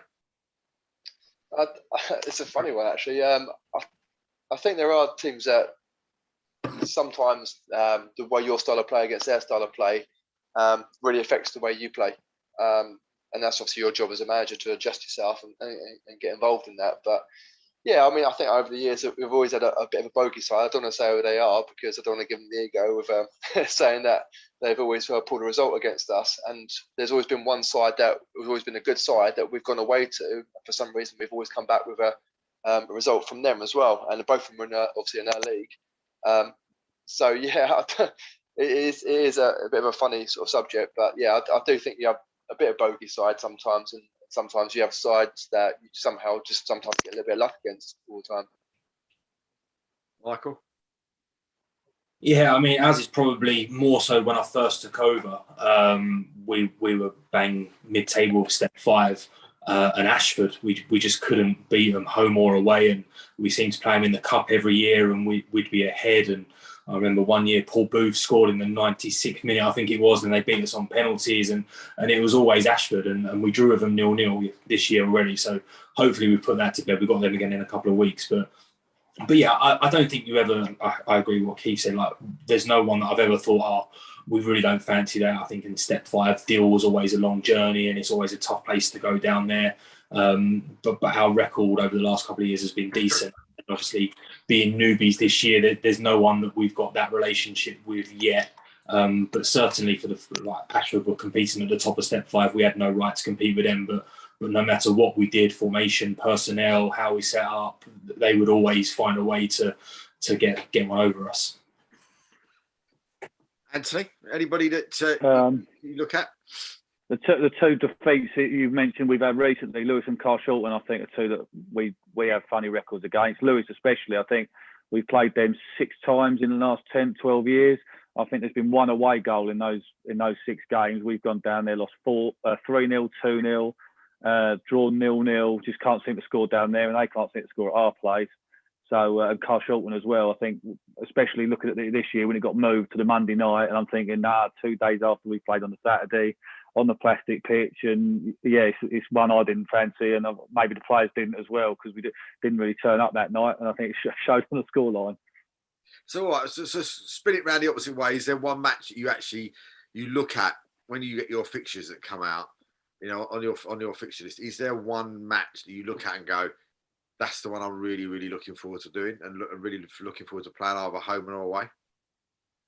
Keith? I think you look at now I'm at Whitstable, they always look for Herne Bay, obviously, because they're massive rivals and whatever. You might look at your old club. I'm not really, David. I think you look, if you think you're going to compete, you'll look at obviously who you think that are going to be competing with you. So you look, as maybe Michael said, you look for Ashford, you look for when you're playing Hastings. I definitely look when we're playing Hastings away and when we're playing Chichester away. I sort of sit there and think, well, I've got to try and either swerve them ones or, hopefully they're not midweek, and then straight away I'm going away to Hastings on a Tuesday night. But yeah, no, it's not really. I don't think there is, Dave. I think you just look at your local derbies, don't you? You look who you've got Boxing Day or just after and New Year's Day. But not really. I'm not really that fussed anymore. I just look and if you ask me what my next 5 games were, I can only maybe tell you 3 of them because I don't look that far in front now. But I thought you was going to turn around and say Guernsey. So I ain't going there again. I told you that 2 years ago. I even told you. I just I forget my ID or something, or Paul Moody. I ain't going there again. Sorry, Mike. I know you ain't been there, but Jay's been there. No, yeah. I sat in the airport for about 6 hours, and the game was called off. So that was my introduction to nearly getting to Guernsey. They had a propeller plane waiting outside, ready to go, on the windiest day of the year, and they come back and told us they had technical difficulties with the propeller plane. And then, as I said, their officials in the airport, so we just had a good day out on Gatwick Airport, really. So you're both looking forward to Jersey next year, then? They weren't coming out of league. They're going. Yeah, so they're going to a different league. League. Yeah. So, Jay, anybody that you look forward to playing? I don't think it's anyone you look forward to. I think, like Keith said, you look at the Christmas derbies. They're always big games over there, and you get some funny results over the Christmas period, don't you? I think when you look at your league your league and your fixtures, you look at clusters, I think, and go, oh, could be quite a good month where you try and target some more points there. And also you have a look at other months where you think, oh, we've got all the sort of the top 5 in 1 month. I think for us, we always have a month where we're always away in Kent. And I think we have 4 games in that month, possibly away to Kent. So I don't think you look at them and go, I don't like them or don't fancy them. It's just you look at clusters, and sometimes the easier ones you think, the ones you don't get the results in, and the ones that are harder ones you sort of do pull a result in. So it's hard to say like which ones you fancy or favour. But I think for me though, the weirdest thing is the fact that when you look at when you actually look at, especially now we're in the Southern League, I look at the actual games over Christmas, and you would expect us still to be playing the likes of Ware or playing Waltham Abbey or one of those sort of ones around that sort of area. And we've got Colney Heath.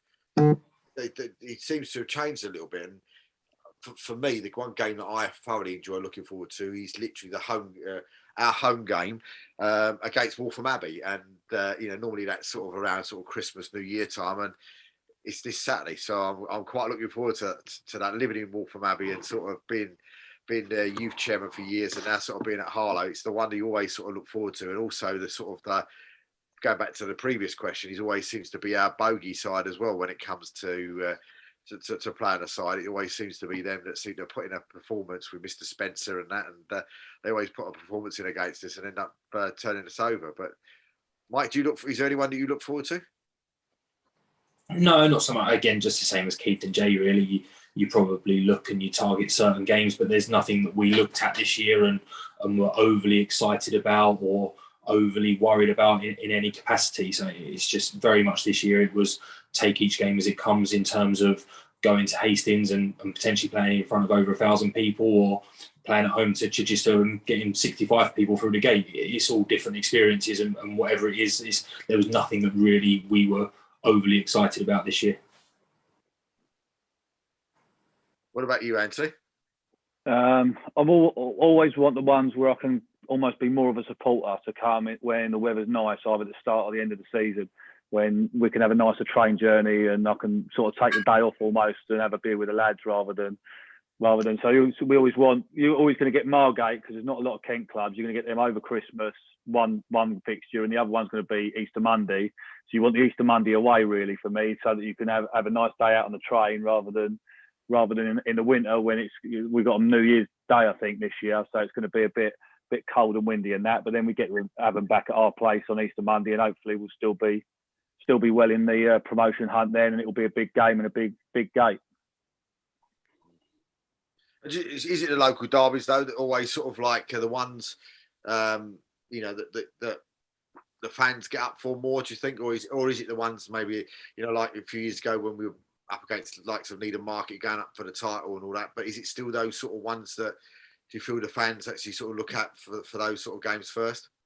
It definitely is at my club, Dave. I don't know, definitely with Folkestone, because I think, and he's already said it, it's only Margate, I think, that's close to them. I think on Boxing Day, you're at Mersham, and I think they're the closest ones for you anyway.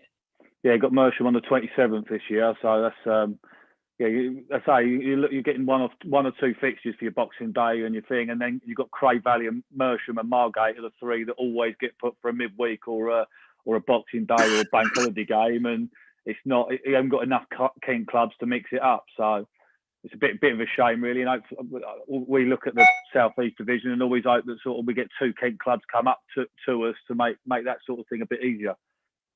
Yeah, like I said, Dave, with us, Herne Bay is big, and we've drawn them in the League Cup as well. So yeah, we've got them twice, maybe within a few weeks. So I'm going to get the first taste of a derby. I know Ben's watching as well, so hopefully he'll have a load of illness and then over Christmas. And we're doing a local thing where we're dropping off some moody turkeys around Herne Bay, sort of around December time. So yeah, we're trying to see if we can get an advantage. So before we go to Jay, and I suppose we have to ask, I know it wasn't necessarily, you know, the result you wanted, but I mean, talk us through, you know, around your cup final, and you know, you got to the county cup final. I know it wasn't necessarily a result that you and the club wanted, but we're up against a quality outfit as well. I mean, tell us about the day, the evening. Dave, it was a great evening for the club. Listen, the first half, and they said it to us, Dartford were unbelievable. You know, it gave us you know, we said, look, we'd look at it like a training session. We looked a bit nervous right at the beginning. They scored early, which you didn't want to happen. But their football was mind blowing. Their pace, their power, and it just showed the lads what their next couple of levels are about. Every mistake we made, they punished us and scored. You know, I got a phone call from someone at the club, from their club, the next day, and went, look, Keith, your team weren't bad at all. You got us on a really, really good day. Second half, I thought we'd done well, and I got a bit of stick from someone on Twitter saying, well, you know, you said you took a lot of positives out the second half. You drew 1-1, but you know, you got smashed, and that means nothing. Dartford took their foot off the gas, etc., etc. Our second half performance was what maybe won us our game on Saturday, because they didn't cave in. They showed a pair of balls, and you know, we come off the pitch not laughing. They were like, wow, do you know what? We've done all right there, second half, and we tried to keep it against a very, very good side. And I think we learned really quickly within 45 minutes. But it was just an unbelievable day for the supporters. And I kept going about the trust and everything. We must have took nearly 300, Dave. Yeah. And from the first minute to 20 minutes after the game, they would not stop singing. We went over to Catlin, they were all cuddling the players, singing the name. And you're like, wow, what happened if we would have won? Oh, God knows what would have happened. Dartford would have got absolutely, it would have been mad. The supporters, I've never seen anything like it after, you know, you lose a cup final 6-1. And Dartford did put out a really, really strong side as well. So, you know, and the fans were still doing that. It was unbelievable. So for the club, you know, I went down to the club on Friday for a charity game. And the fans were even there for this charity game were going, thank you, well done. And you're sitting there going, what's going on here? Have I missed something? Did we win or something? And they were just so, you know, oh, we done brilliant. And I'm like, really? And it was mind blowing. I couldn't believe, you know, and that was one of the things that attracted me to the club when I said to you about how good they were. But I think they could just see the process of what we're trying to do. But yeah, it was a great night. The KCFA, you know, put something on really well.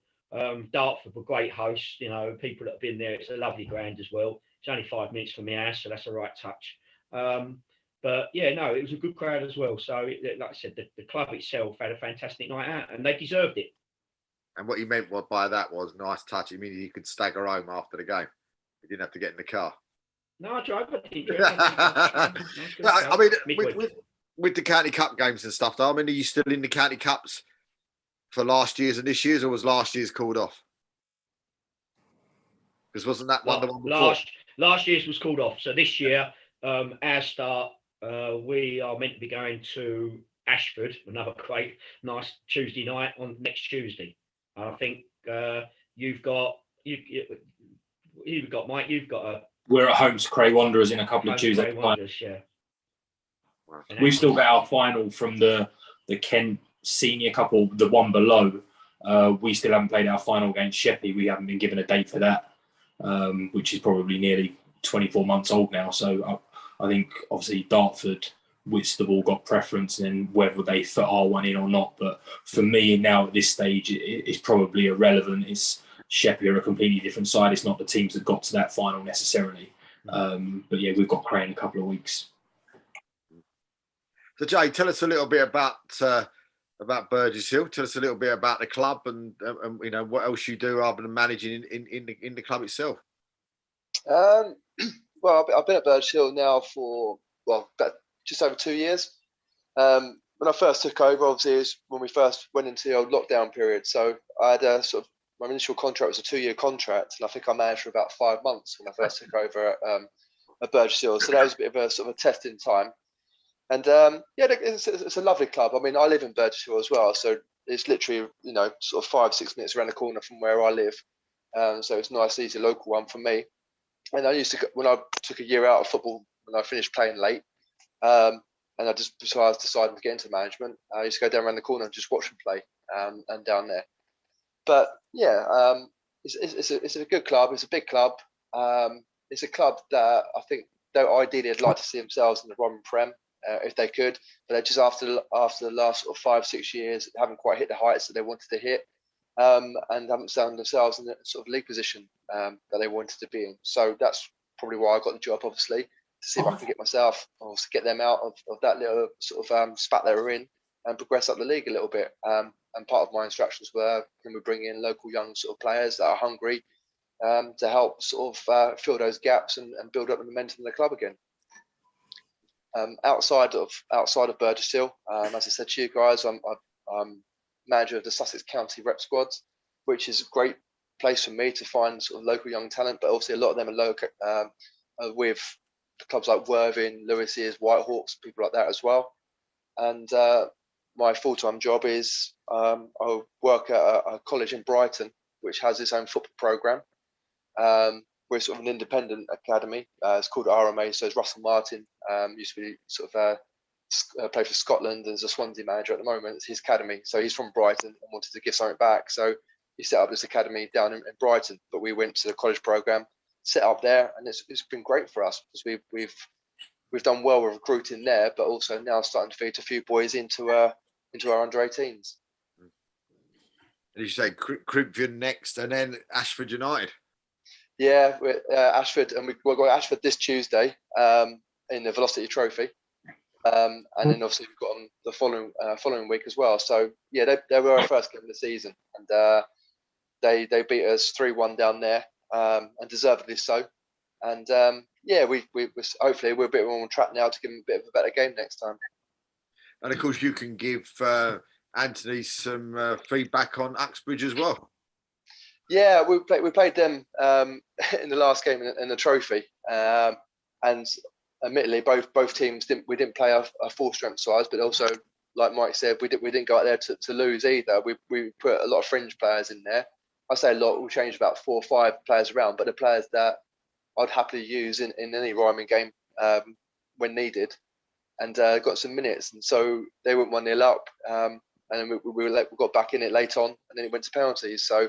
Yeah, they're a good side. You can tell that they're flying high and flying with confidence. They play some good football and move the ball around well. Got some good athletic sort of players in their team that could cause you problems. So yeah, they're not a bad side, but I didn't get to see the full Uxbridge play. Keith, I mean, you've played sort of Burgess Hill a few times, in your management career. I mean, what type of job do you see Jay doing down there? He's done a great job. Obviously, we only played him a couple of weeks ago, Dave, to be honest. So yeah, no, as you were saying earlier, their start weren't the best, and to turn them around and go on the winning run they've done is great. He's a local lad, obviously, was a good footballer as well. He hasn't really said too much about that.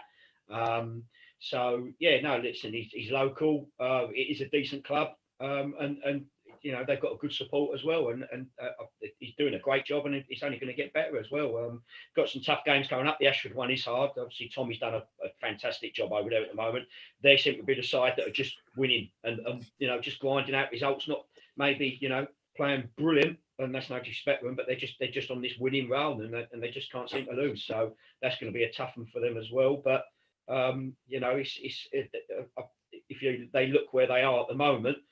4 or 5 wins, and you're sitting yourself in the top 6. It is that close there. So, but as Jay and Michael will tell you, it's not an easy league to pick 3 points up in, Dave, and it'd be a good game when they play Corinthians, to be honest, because I watched Michael's side against Ashford, and they're solid as well. So that should be a good game. But wasn't that the game you was telling me about the dodgy penalty? No. But Burgess Hill. No, that was that. I tell you what, if I'd have said after the game that was a dodgy penalty, people would have shot me because it was a stone wall. But no, what I said was dodgy defending. No, Jay, I tell you, I had no complaints about that at all. I mean, with that sort of side of it, I mean, when you guys go sort of head to head, is it one of those sort of things that you enjoy picking your brains against each other when you're playing against each other? I mean, like yourself, like Keith and Jay and Michael and Keith. I mean, do you enjoy that sort of thing? Of, do you know you're going up against, is it managers? Is there in that South East division sort of quite a lot of managers that you get on with quite well, that you look at that game and think, yeah, I'm looking forward to going head to head with him? I think you look forward to. You do know a lot of the managers in there. I think you have a good chat before the game, and always ask how things are going and where's your current form and bits and pieces like that. But you don't delve into too much detail because obviously you're just going to play against each other. I think I like to think that when you're playing against other teams and stuff like that now, and you want a little bit of report on them, there's plenty of people that I know manager-wise I can give a quick call, send a WhatsApp to, and just say, what's your take on them? What formations they're playing? Any dangers? Any threats? Any set pieces and bits and pieces like that? And everyone tends to be generally quite good at getting back to you and giving you a little bit of info about each other, really. And I'm sure like people I've asked about other teams have asked them about me as well. So it's a good little network, really. Do you know where you are in the form table?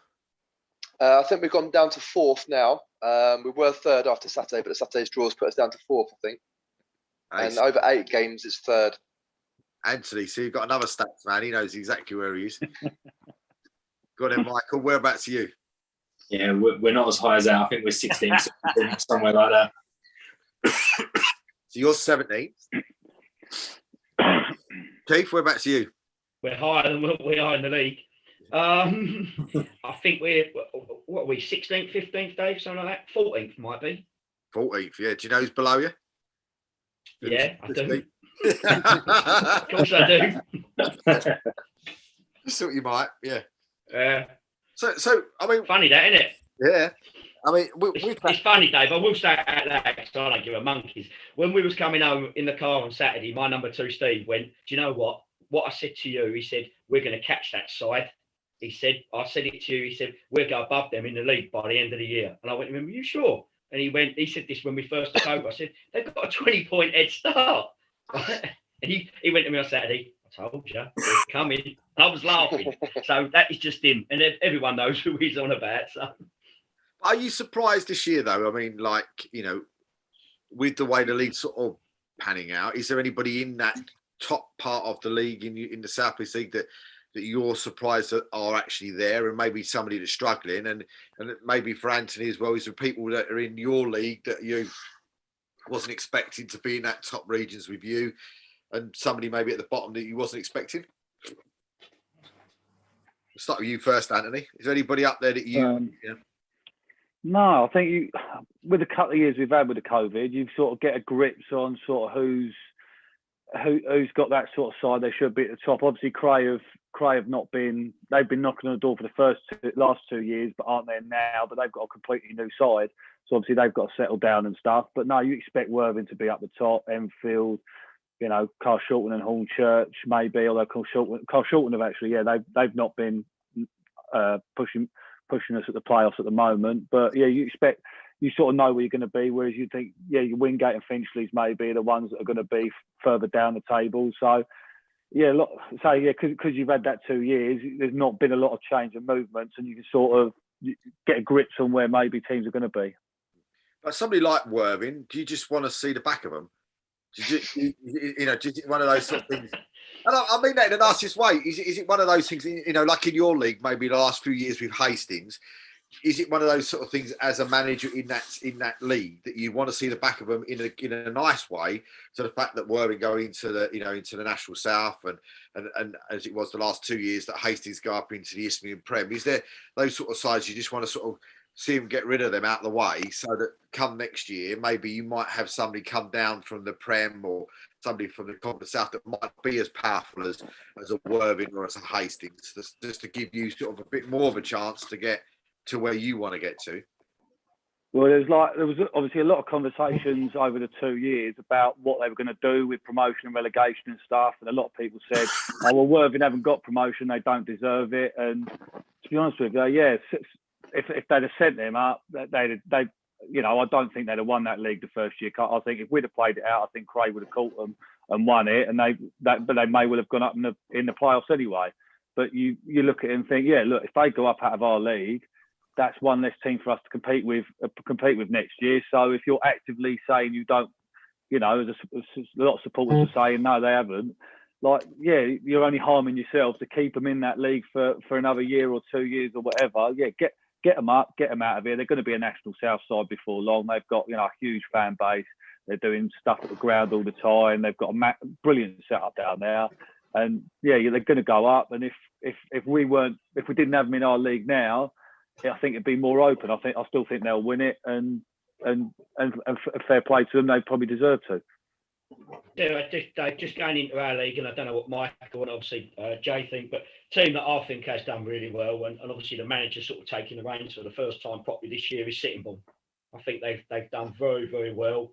They're sitting seventh. They've got some good results, and like I said, the manager sort of only sort of took over properly this year, and even though they are a big club over the history, they've had a very, very good start. Yeah, I think when you look at our league table, they're the side that are up there. I mean, they came down to ours. We went 1-0 up early, had a player sent off, and then they beat us 4-1. It was probably slightly unfair on us, but they're the side that just, again, are grinding out decent results on a semi-regular basis and are challenging in that playoff area. The other one for me is Whitehall. Like I said earlier, they came down and gave us a proper lesson, and they're just below us, game in hand in the table. But for what I saw on that day, that they should be in and around the playoffs. And I know Keith obviously had a decent result on Saturday, but yeah, they were the best team we've seen this season. Jay? I think the sort of surprise sort of packages this year have been in our league has been sort of Howes Heath. I think they've invested well into the squad that they've got, and played some good footballs and grounded out, like you said, grounded out some really good results, which is why Christmas will be an interesting one. We play against, that's obviously our local derby, and there's a lot of players that sort of flitted in between their squad and their squad over the last couple of years, so that always makes it a bit more interesting. And obviously the club's only been like a couple of miles away from each other, really. But from my time in this sort of league as well, I would thought like previously Seven Oaks have always been a team that's always been sort of near around their playoff spot. They haven't quite got themselves to that point just yet. Although they are starting to turn a few more results over now, so I would imagine they'll pick up a few more points on the road now.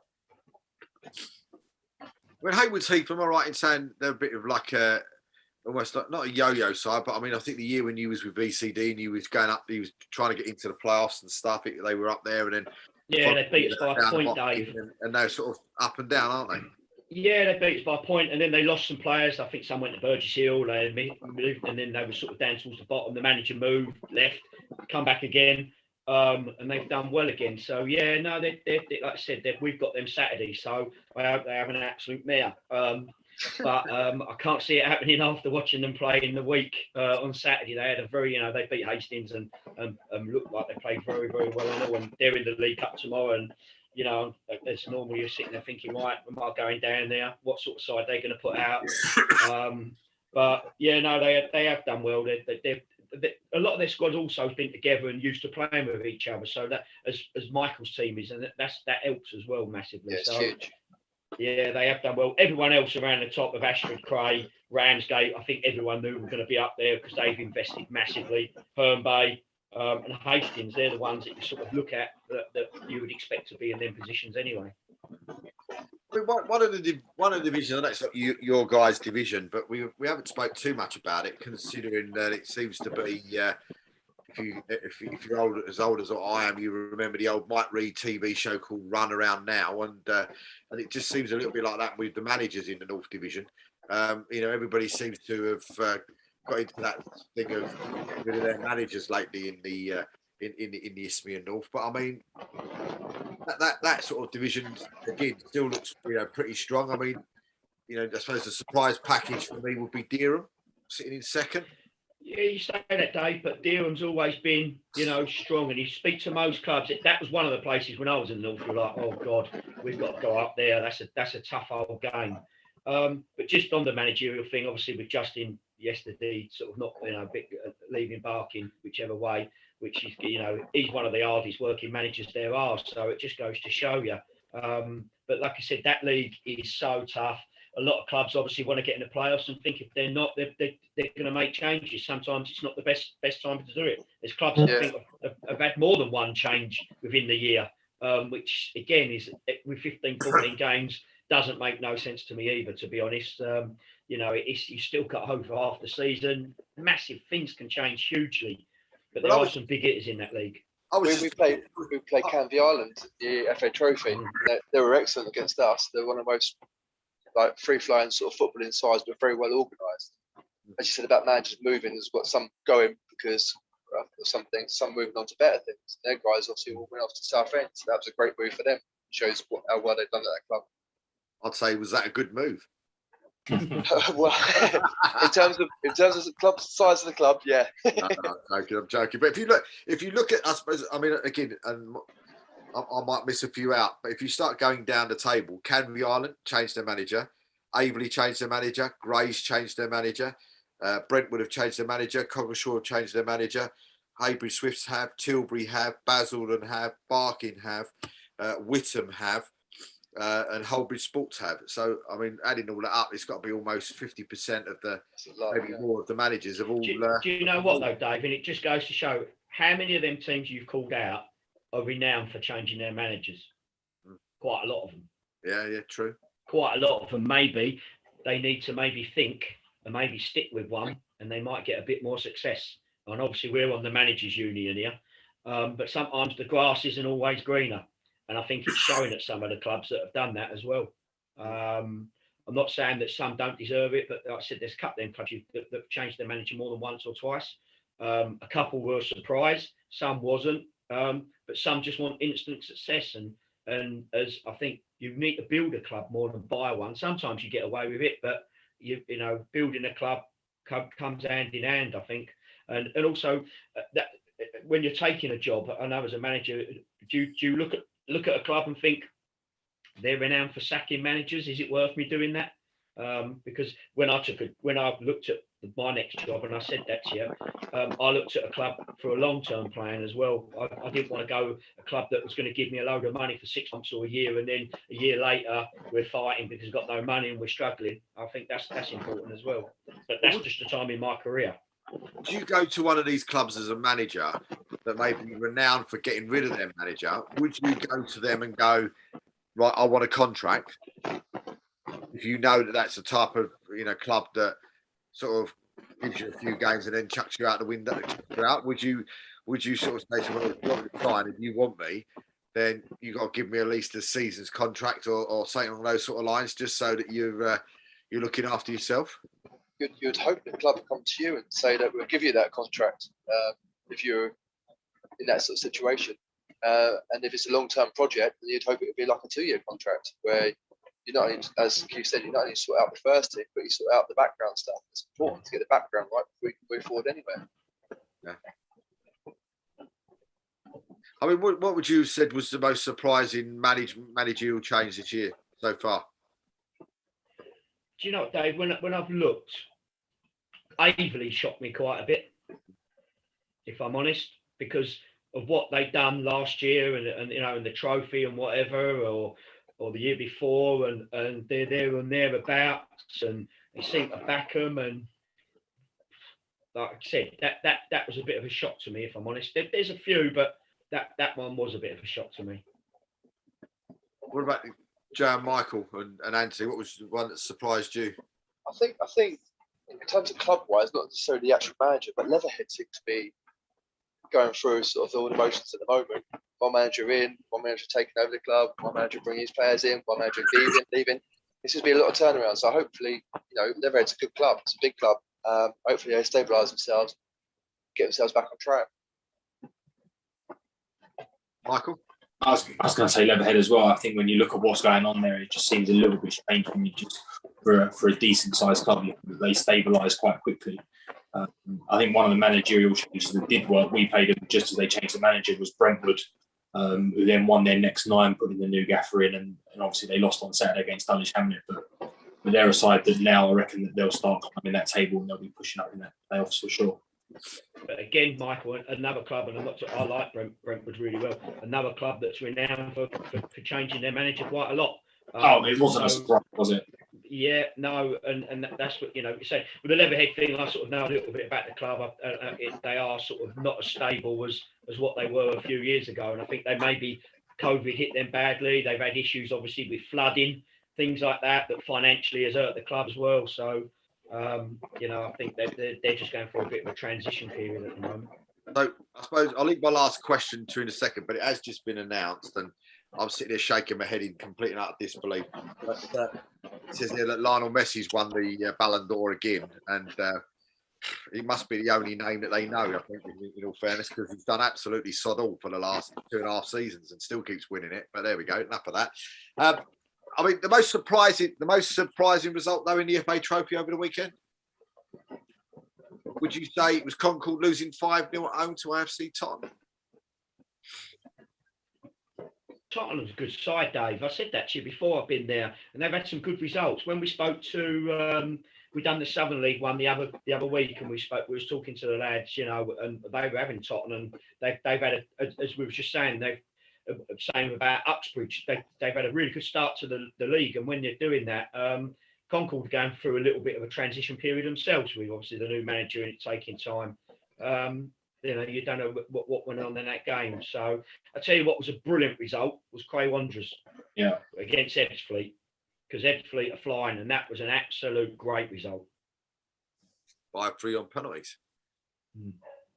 Yeah, they were 2-0 up, weren't they, Craig, early? Yeah, 2-0 up at half time as well. Yeah, 2-0 up. I mean, Plymouth Parkway had a really good result against Hampton and Richmond Borough. They did. Long journey for Hampton, but a good. They've been really good this year at home. Plymouth. I was looking at their form earlier. At home, they're formidable. We were talking to them last week on the show. Actually, they were saying that they were quite happy that it was actually a home tie, not an away tie. So, and the fact that it was actually penalties rather than having to do a replay and going all the way back up they got a home tie in the next round as well, so they'll back themselves there again. I did see who it was against because I did look, but I can't top my head. Let's have a look. It is Dulwich Hamlet. So again, you know, same sort of level. So there's a great chance there of maybe another win there as well. Well, listen, guys, the time's flown by, and I must say it's been another great chat with you guys, and we wish everybody all the best for the weekend. Of course, Jay and Michael, when you go head to head at the weekend, and Anthony, I was planning to come down to see Felix Folkestone, at Enfield on Saturday, but of course it's the big local derby for me, unfortunately, between Harlow and Waltham Abbey. I'll be sitting there watching that one instead because that'll be a humdinger. And of course, Keith, and you've got Haywood's Heath. I wish you all the best with that. And everybody else, thank you for watching tonight. Me and Keith will be back same time next week. But until then, good night.